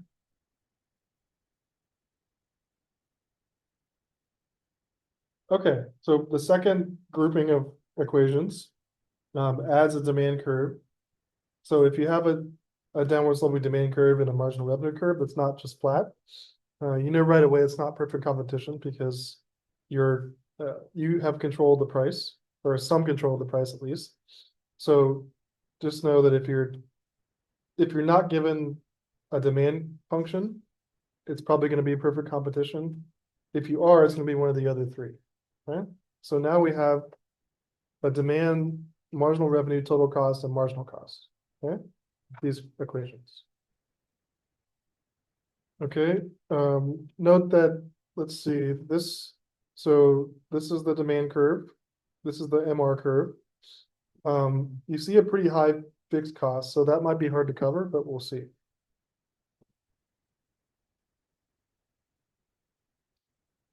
Okay, what level of output should we produce to maximize profits or minimize losses? Okay, so again, we're gonna do the same condition that we're trying to do. MR equals MC. We're given that MR equals 61 minus 4Q. And we know that marginal cost is 1 plus 2Q, right? Those are given. Okay. Let's do a little algebra. And we get 6Q equals 60. All right, and we know that our optimal quantity is 10.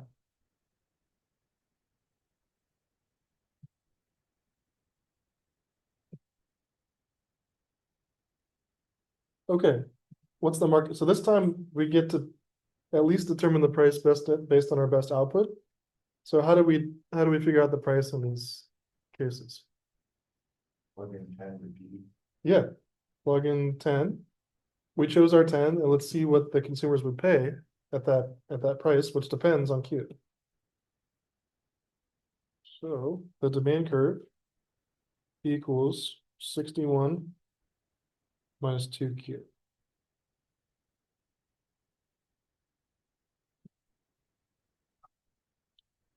Okay. And 61 minus 2Q.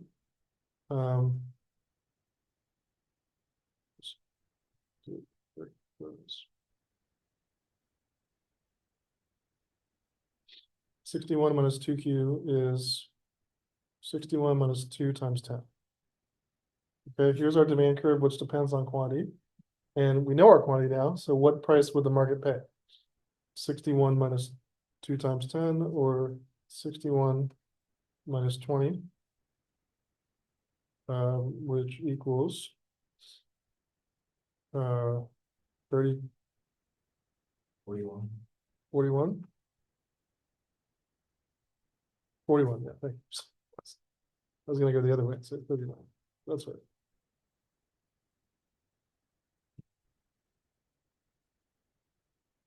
Okay, 61 minus 2Q, 61 minus 2 times 10, 60. Okay, 41, yeah. All right, again, we have to check if this firm is making a profit. And note that in this, I did it such in these questions, I believe for the final as well, that the total cost, sorry, no, I didn't. The marginal cost is the same. So we have to figure out this part again.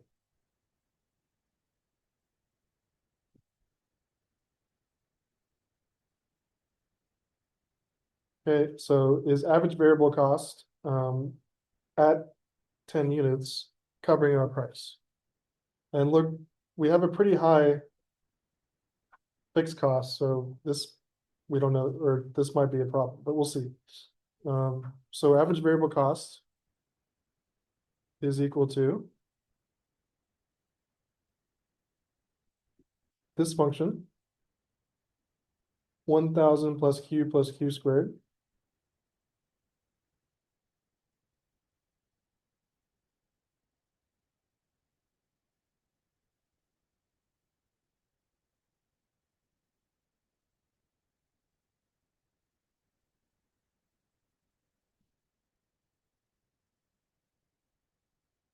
Okay, right, that was given 1,000, total cost is 1,000 plus Q squared. And then if you divide that by Q, that's our average cost. Okay, and so average variable cost equals 1,000 divided by Q plus 1 plus Q. Okay, 1,000 divided by Q is 1,000 Q. Q divided by Q is 1, and then Q squared divided by Q is Q. All right. So average variable cost at 10 units is equal to 1,000 divided by 10 plus 1 plus 10.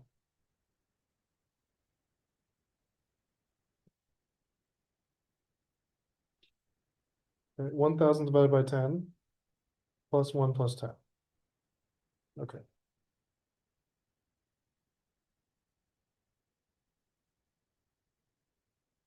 So what's 1,000 divided by 10? 100, right? Plus 1 plus 10 equals 111. Correct? Yeah. Okay. 1,000. 10 times 100 is 1,000. Yeah, 111. Okay. No, okay, I did make one where it didn't work out. Okay. Now you probably noticed that this firm had a really high fixed cost, which was going to be a problem. So let's look at the same scenario where is this the case? You'd probably guess it's. Nope.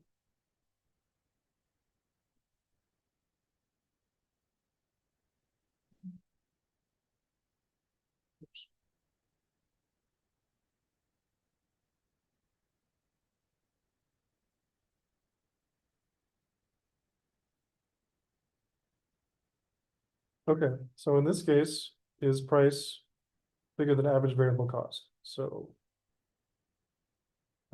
price would be,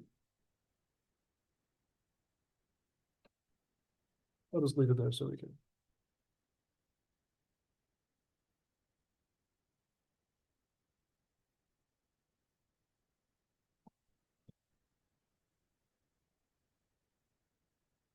Okay, what's our price?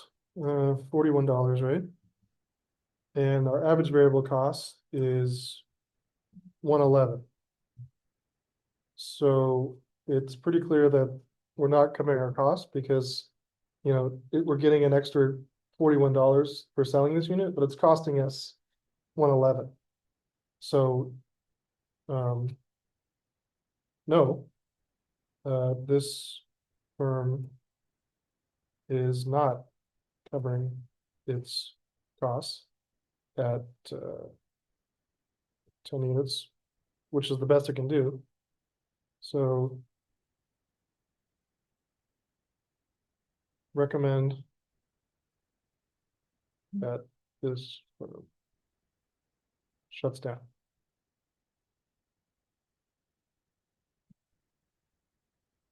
Okay. Now, if you get the idea, you're probably gonna, so when you calculate profits or losses, you do the same thing. But again, because there's really high fixed cost, this firm is taking a loss. And what you'll see is they're not covering the fixed cost portion. So let's do the profits or okay. So I'm going to do the profit equation, but again, it's going to be a loss, or it should be, or we did this wrong. Okay, so profit equals revenue minus cost.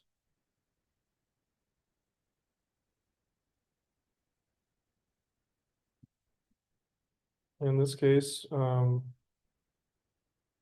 it's price one good times output sold, and the cost function is this one.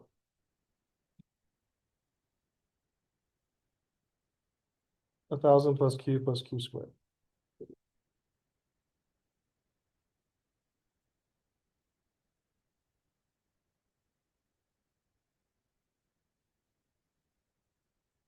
There we go.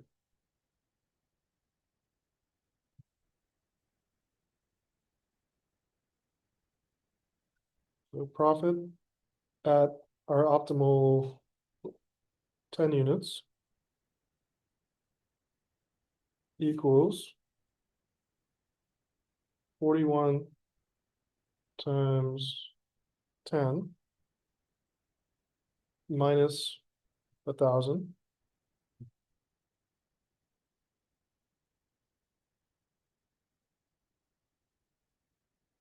minus 10 and then minus 10 squared.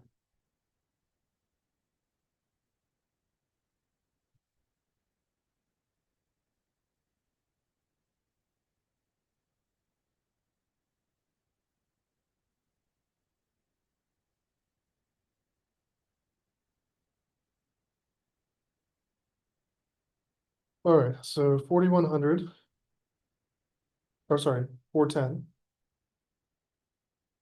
410 minus 1,000, or yeah, let's just do this. Minus 10 minus 100. Okay, so it's 410 minus a lot of things. Minus 1,000. This was 100. Right? Yeah. Minus 1,110. I think. 1,110. Yeah.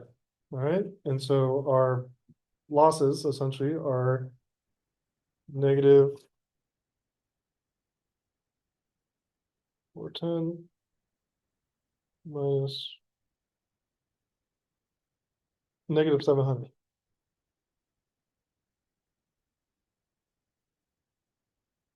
I think.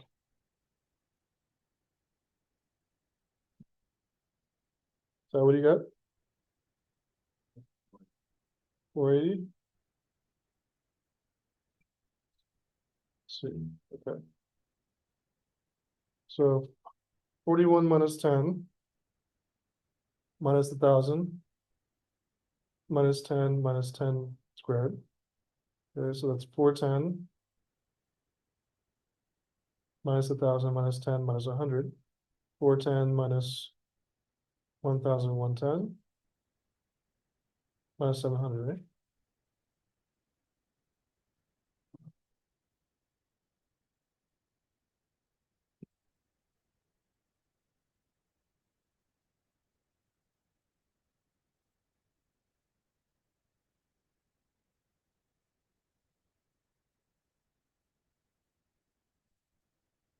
Okay, and you can, what you want to look, do the rest of us get negative 700? I think that's right. Okay. What'd you get? I got 480. 480?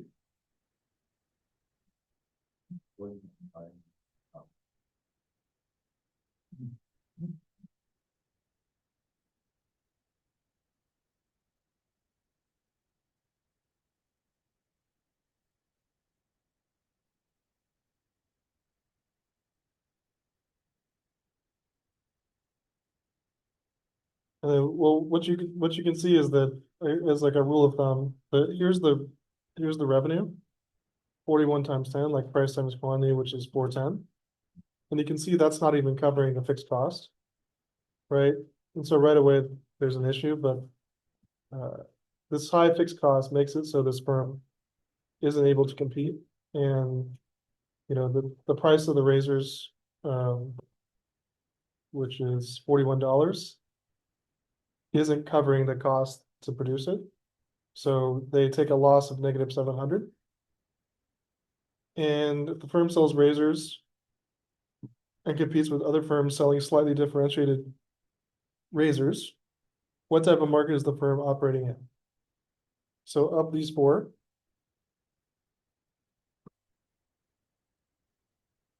Oops, where's that?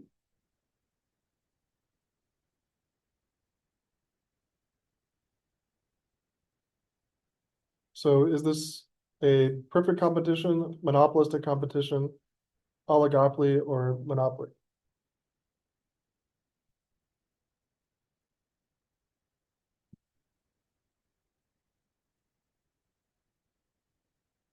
So it's gonna be this one, right? Monopolistic competition, because this, they have some control over price.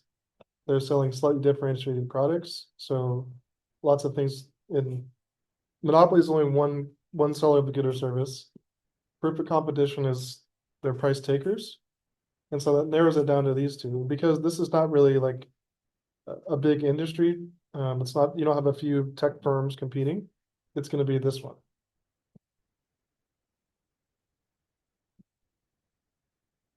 So this answer is gonna be monopolistic competition.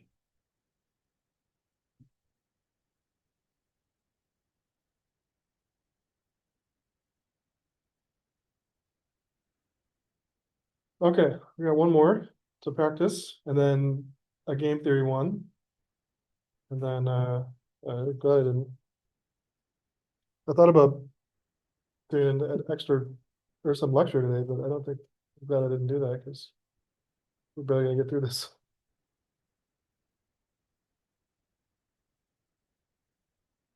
Okay. One more, or one more of this one, and then game theory. We got about 40. We got some time. Okay. Last section of this one is another example of the same. So we have a demand curve, MR curve. In this case, the total cost is the fixed cost portion is much lower. So better chance of this firm making a profit. So what level of output should be produced to maximize profits? Okay, so same process.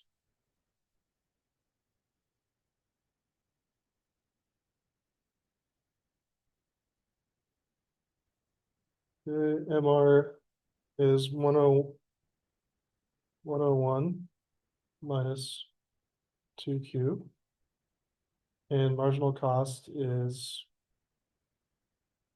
No. oh. Oops. Oh, this is marginal cost.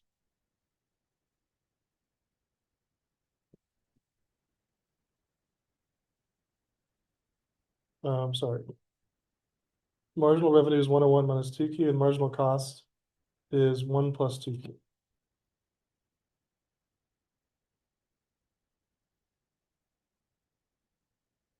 Okay, and we solve for Q, we get 4Q equals 100.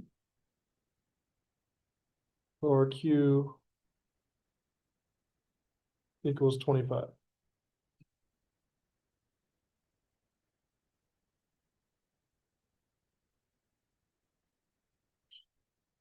Okay, so what's the market price? Again, plug the quantity into the demand curve and see what the market would pay. So it's P equals 101 minus Q.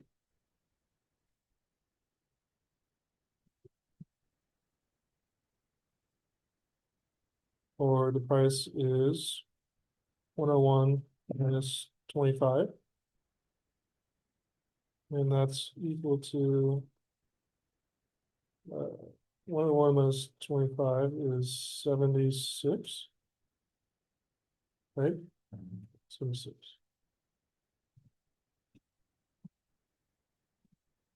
Okay, now let's see if the firm should keep producing with the average cost condition. So we need to calculate this again real quick.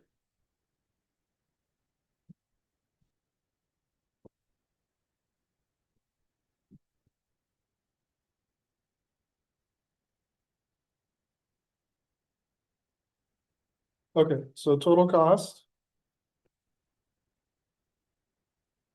is 5 plus Q squared.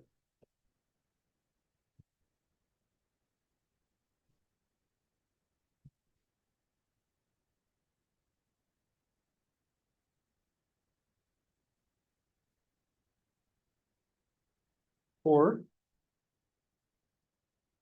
divide everything by Q. So 5 divided by Q plus 1 plus Q. 5 divided by Q is Q. Q divided by Q is 1. Q squared divided by Q is Q. Okay, but at our 25 optimal, it would be 5 divided by 25 plus 1 plus 25. Okay. 5 divided by 25 plus 1 plus 25. And that is a fraction.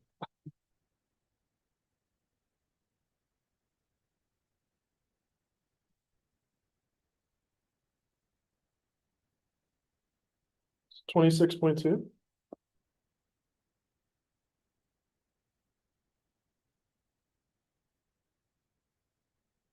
Yeah. So is 26.2 our cost going to cover the price? I'm sorry, is price going to cover the cost? It is. Right? So is price of this good or service bigger than our average cost to produce it?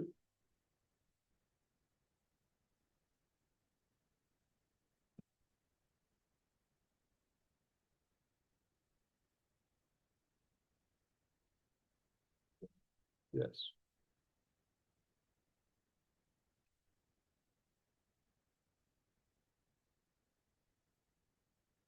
So price is 76.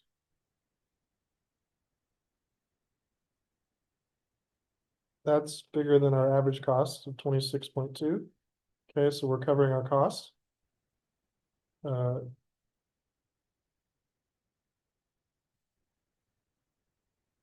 So this term should keep producing.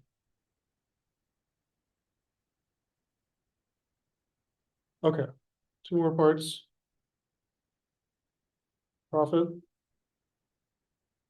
is revenue minus cost.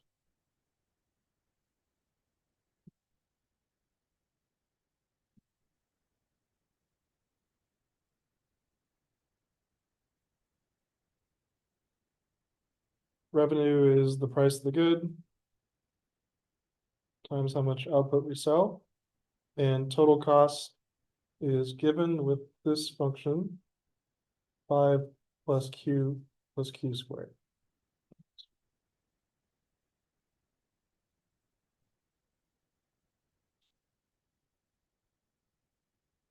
All right.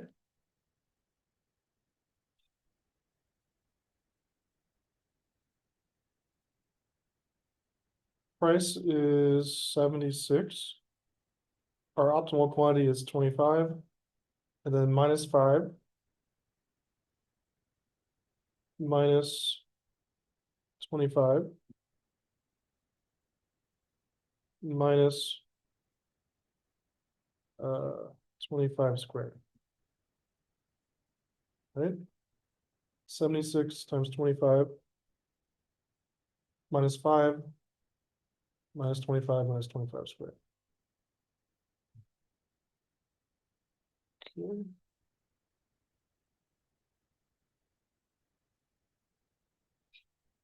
I think it's time to get the calculator.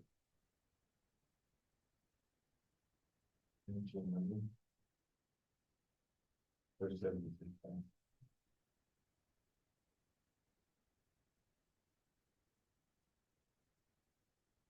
I'll simplify. It's 76 times 25 is 1900, okay.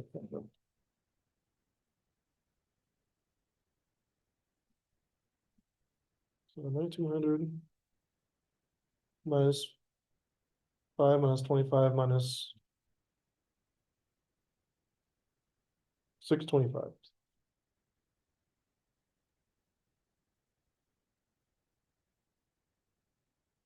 Okay, or 1900 minus 655.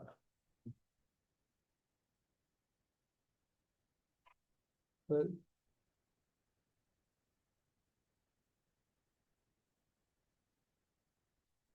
$12.45. Yeah. Yeah.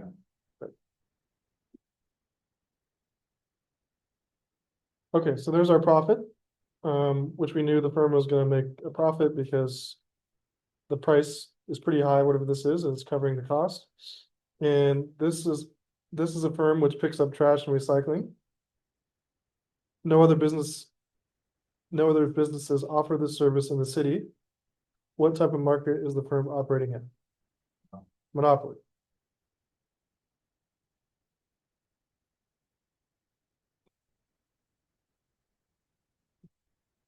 Okay. One more section.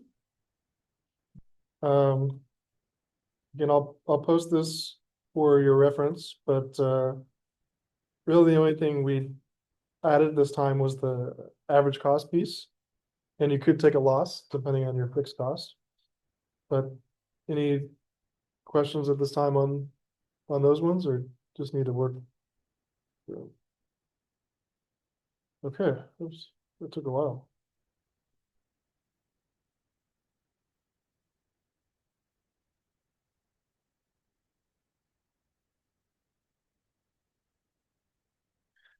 Okay. Everybody still good? Still here? Yes. Yes. Excellent. All right. So this one will give us a little bit of the three parts of the game theory that we did last time on your homework, and then the one that's on the exam. So let's do these in three parts. Okay. So suppose your firm competes against another firm for customers. You and your rival know your products will be obsolete at the end of the year and must simultaneously determine whether or not to advertise. In your industry, advertising does not increase total industry demand, but instead induces customers to switch among the product of different firms, which is typical. Thus, if both you and your rival advertise, the two advertising campaigns will offset each other and you'll each earn 4 million in profits. If neither of you advertises, you'll each earn 10 million in profits. But if one advertises and the other doesn't, the firm that advertises earns 20 million and the firm that doesn't advertise earns 1 million. So we did something like this last time, but if you play the game once, is there a profit maximizing choice to advertise or not advertise? And how much money do you expect to earn? So we had to set up a little matrix box, put the choices in and solve it. And then, yeah, so let me go back to my template if I can find it.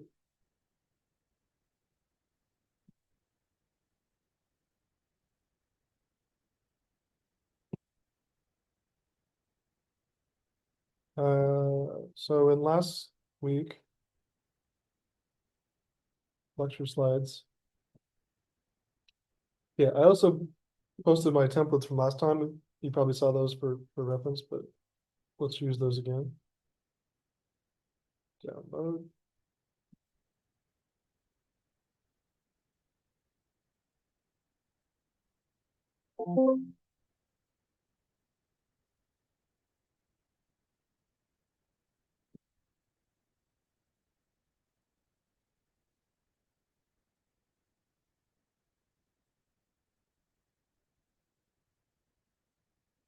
Okay. let's start with these guys up here.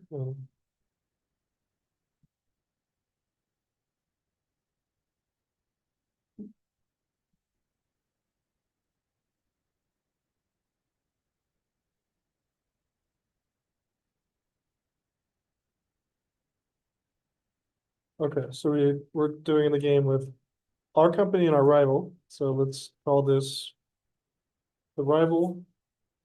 Let's call this you. Or let's call it your firm.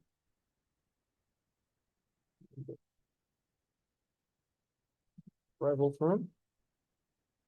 Okay, the two choices are advertise or don't advertise.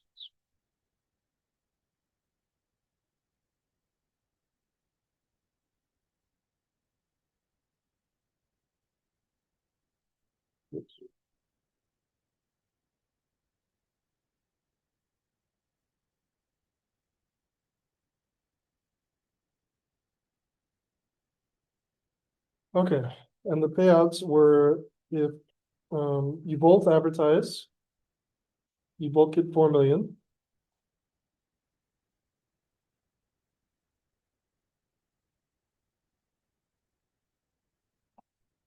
If neither of you advertise, you both get 10 because you save the advertising budget. And if there's a mixed match, the firm that advertises gets 20 and the other firm only gets 1.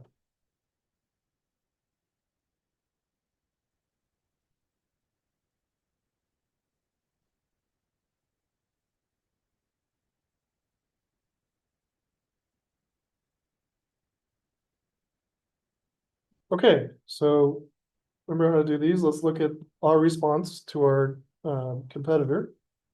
Okay, so if they choose to advertise, the rival firm, we can advertise and get 4, or don't advertise and get 1. We would advertise. No. Yep.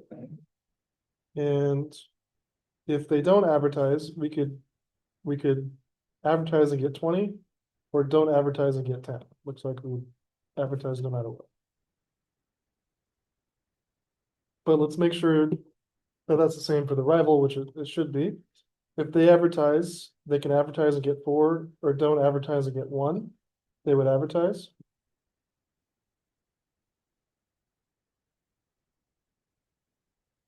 Oops.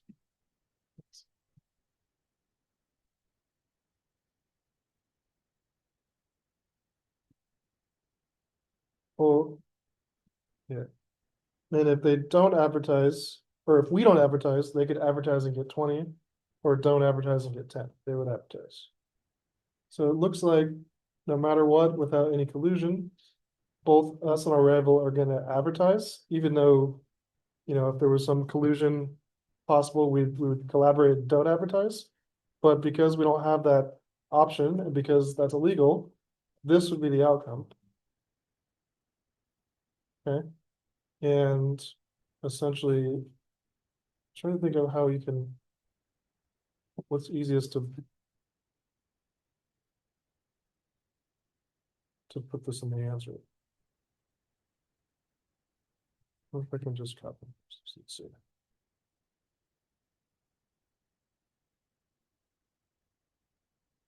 Okay.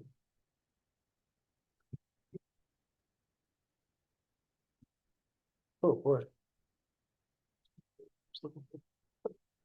Um,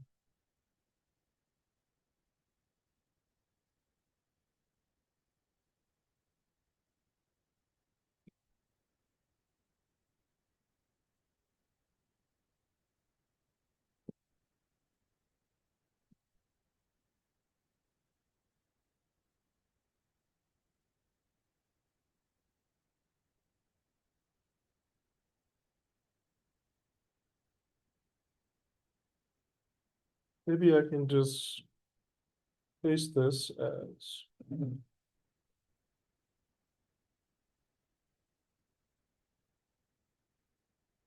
Oh, it's not working with me.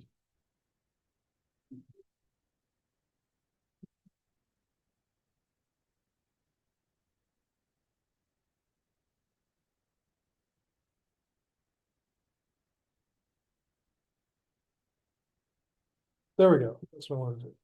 So.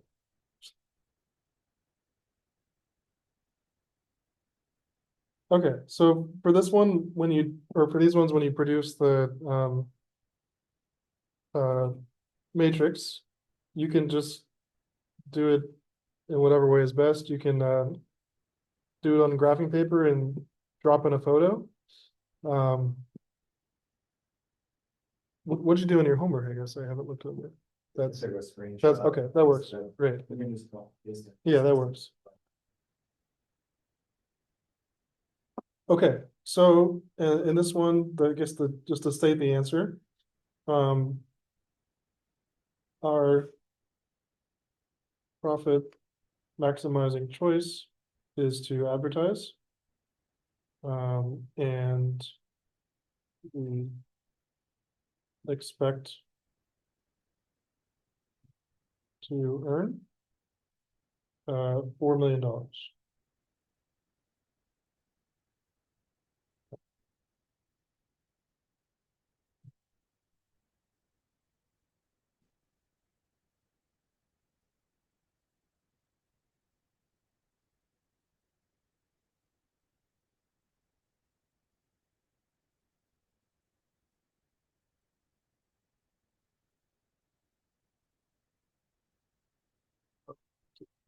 Okay. There we go. All right, so that's A. B.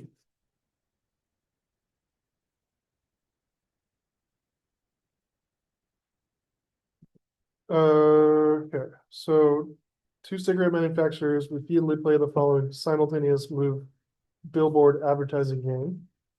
If both advertise, each earns profits of 10 million.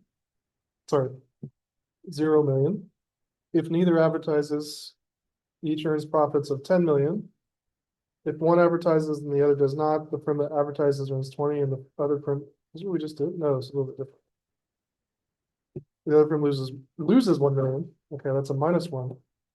And if there's a 10% chance that the government will ban cigarette sales in any given year, can the firms collude by agreeing not to advertise?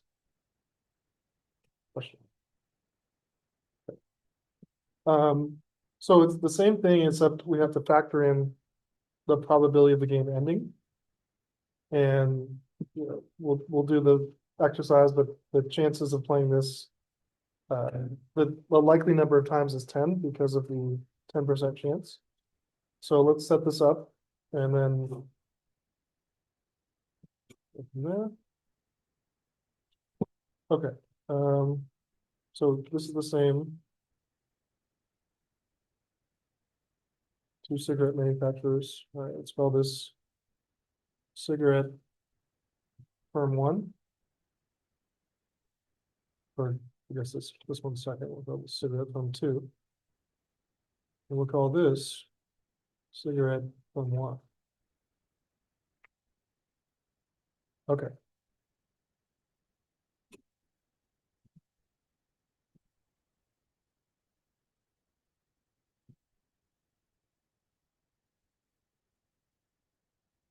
So if both advertise,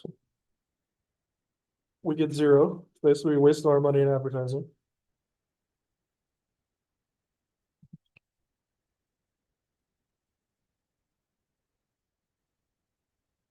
If neither advertises, each earns 10 million.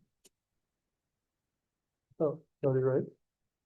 And if one advertises and the other doesn't, the firm that advertises earns 20 and the other firm loses 1. So that's a -1.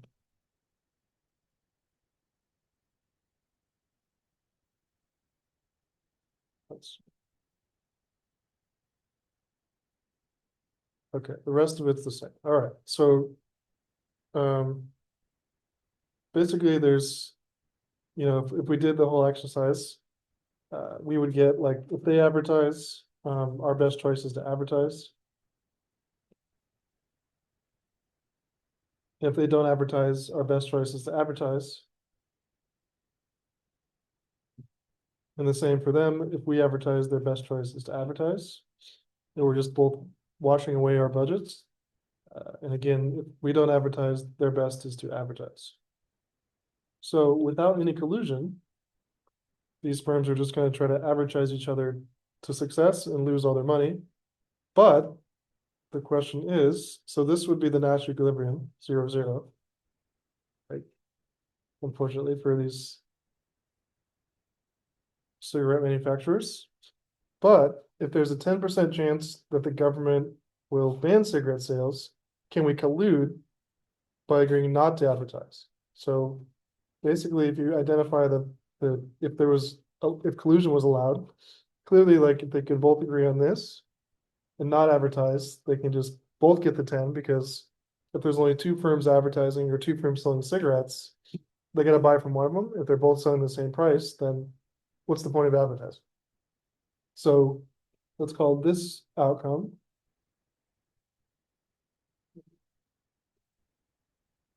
the collusion outcome.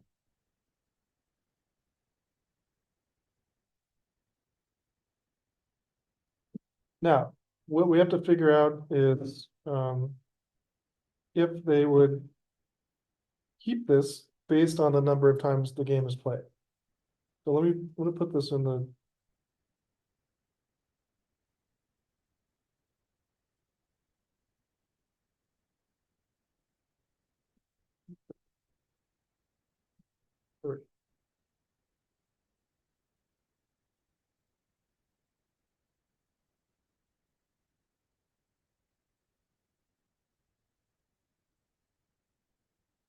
Okay, so this is B.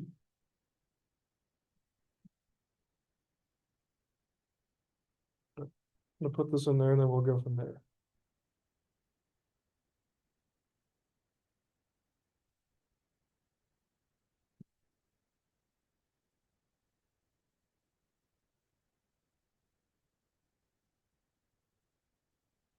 All right, there's our work.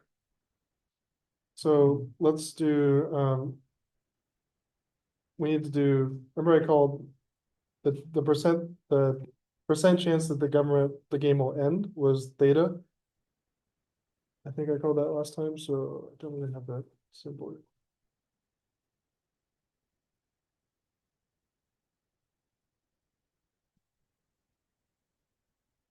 This guy, yeah.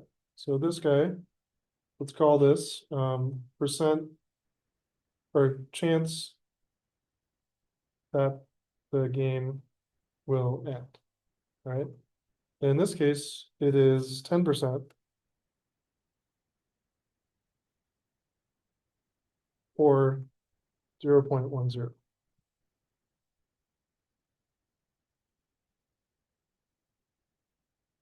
Okay, and we also defined as 1 divided by this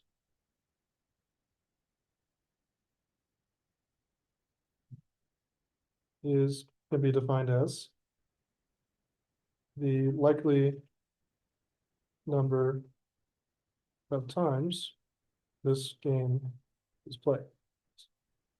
Okay, so 1 divided by 0.10 equals 10, right? So 10 times. Okay.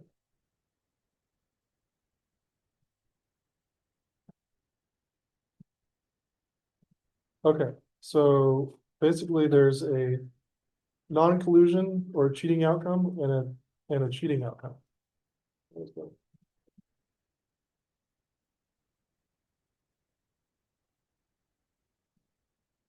Oh, because I underlined. Okay, so let's say collusion outcome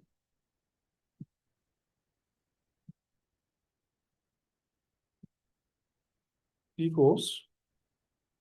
Okay, so collusion outcome is we're basically gonna get the 10 million and play the game 10 times, right? So if the likely number of times to play the game is 10, and we collude 10 times, then that gives us 100 million.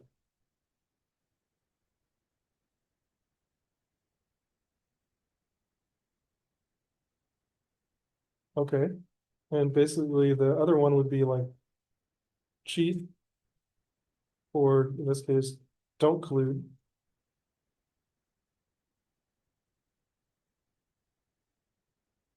Okay, would be that, see, if we cheat, we get the 20 million. But if we cheat, then the agreement's broken, and we go back to the Nash. So basically, we get the 20 million for once. And then the other 9 times, we'd get nothing. Okay, so the number of times the game is played is 10, so that these got to sum to 10. In this case, the collusion is just 10 times. But the cheat is we get the 20 million once, then the game ends, and we play the game likely 9 more times at the advertised Nash scenario, and that's just 0. So if we broke the agreement or didn't collude, we'd only get 20 million the one time.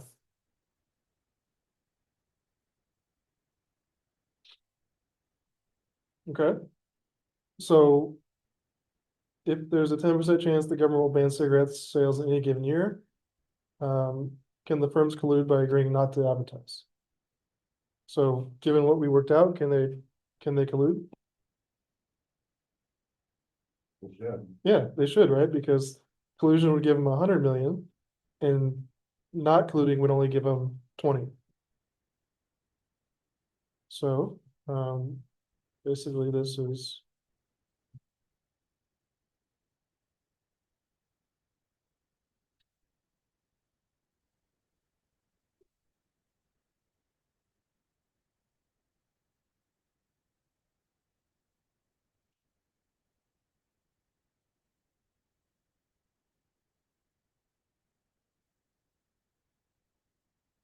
So if there's a 10% chance the government will ban cigarette sales in any given year, can the firms collude by agreeing not to advertise?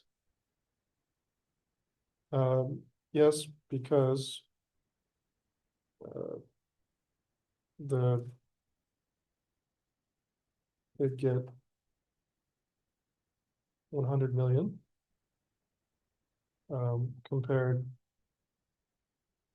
to only 20 million for breaking the agreement.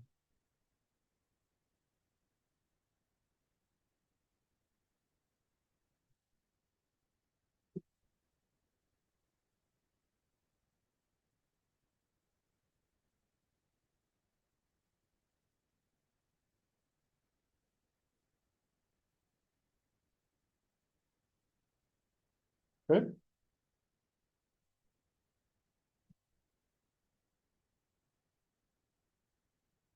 All right, that was kind of fun, right? You have to say yes. Okay, one more part C, and then we're done. And then I'll take any last questions on the final, but you'll have this for a reference, and I think it'll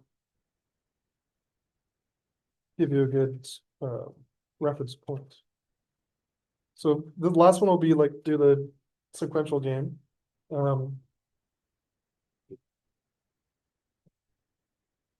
Your firm must decide whether or not to introduce a new product. If you introduce the new product, your rival will have to decide whether or not to clone the new product.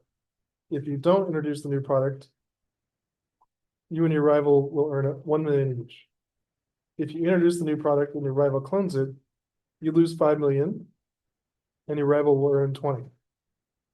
You have spent a lot of research on research and development, and your rival doesn't have to make this investment to compete with its clone. If you introduce the new product and your rival does not clone, you'll make 100 million and your rival will make 0. So set up the extensive form of the game, and should we introduce the new product? Okay. I'll use that other part to do this one.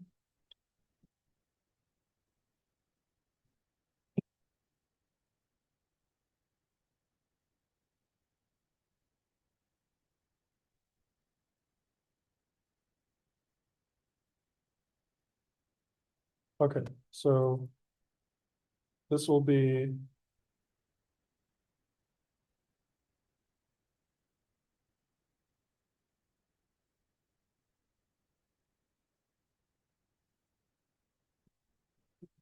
This will be your firm.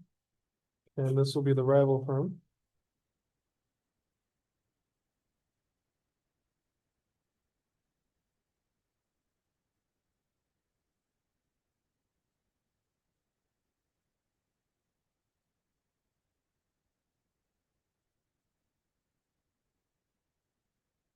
Okay.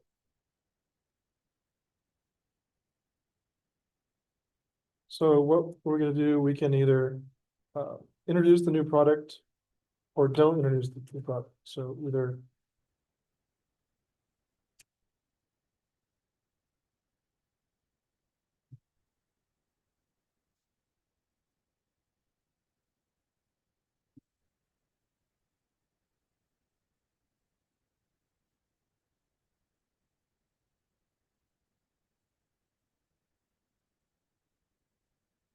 okay, and then the rival can um,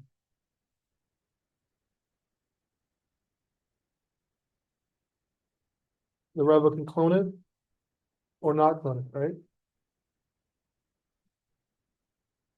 There's only a couple outcomes here. Let's take away the third.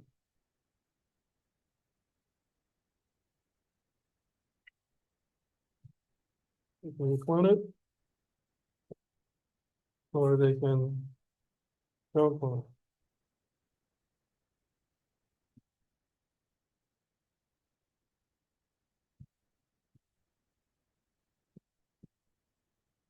All right.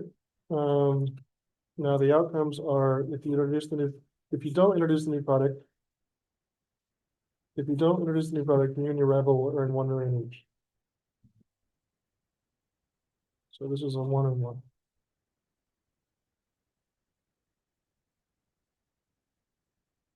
Okay.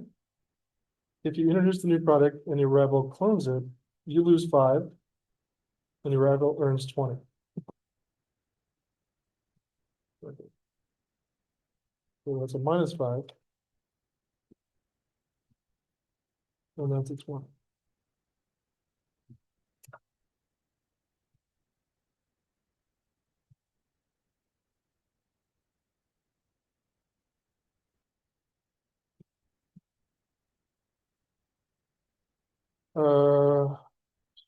If you introduce the new product and your rival does not clone, you'll make 100, and your rival makes 0.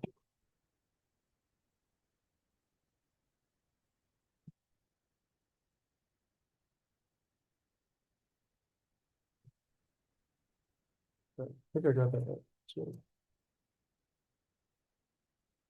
1-on-1, clone, -5 and 20, and then don't clone, 100 and 0. Okay. Okay, so to solve this, we have to go to the second mover first and go backwards. So if the rival was given the option to clone or not clone, they only have one choice. They could clone and get the 20 million, or don't clone and get 0. They're gonna clone. Right? So we know that this is what the rival's gonna wanna do. Okay, all right, so our choice is we introduce the product, they clone it, we lose 5 million. Or we don't introduce it, we save our money with all that R&D, and we get 1 million. So what are we gonna do, knowing that the firm has the second mover advantage? We're not gonna introduce the product because it would just be cloned and we lose 5 million. And if we didn't introduce it, we'd still get 1 million. So it turns out that we're just gonna predict what the rival would do, which is basically steal all the innovations from our new product. And because they didn't have to pay all that money in R&D, they make all the money and we lose money. So that's no good. So we're just gonna.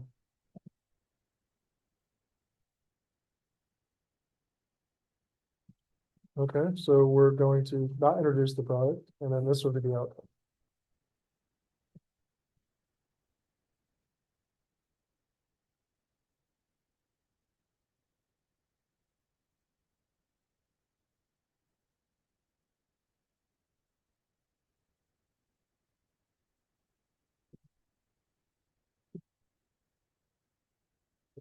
I think with this.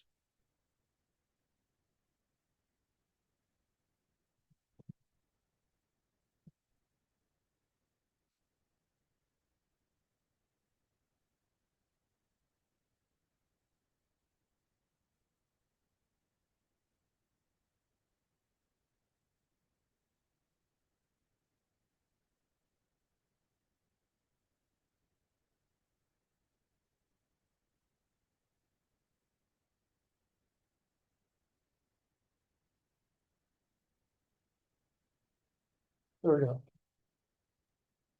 go. So we set up the form.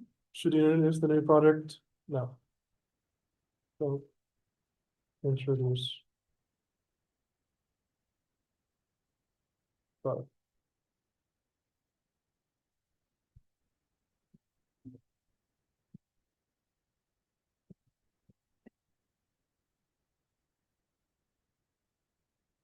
All right. So that's pretty much your file. So it will probably take you about the amount of time that the class took, and maybe a little faster because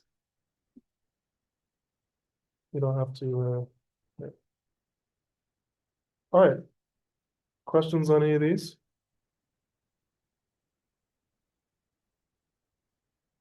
Okay, I'll post this for your reference, but just the final questions are pretty similar, and I don't think you'll have too many surprises. But if you get completely stuck, you can send me an email and I'll try to help. Okay. So again, this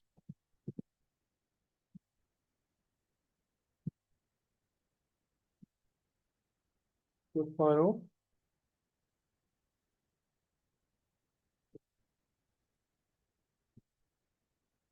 Exam here is due next week 8. So our last class. Remember, we still have class next week if you're around. So just treat it as just like another homework. Send me your big answer sheet via email. The NPV one shouldn't be too bad. We got some examples on supply and demand.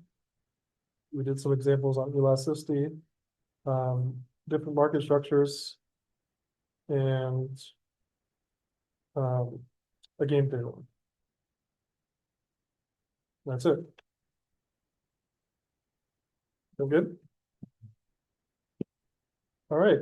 Any questions from the Zoom audience before we wrap it up for the day? All good. All good. Thanks. Thank you. All right, I'm gonna end the meeting, but homework to redo today, homework final exam due next week. And I'll see you all next week for our last meeting. Thank you. Thank you so much. Thank you.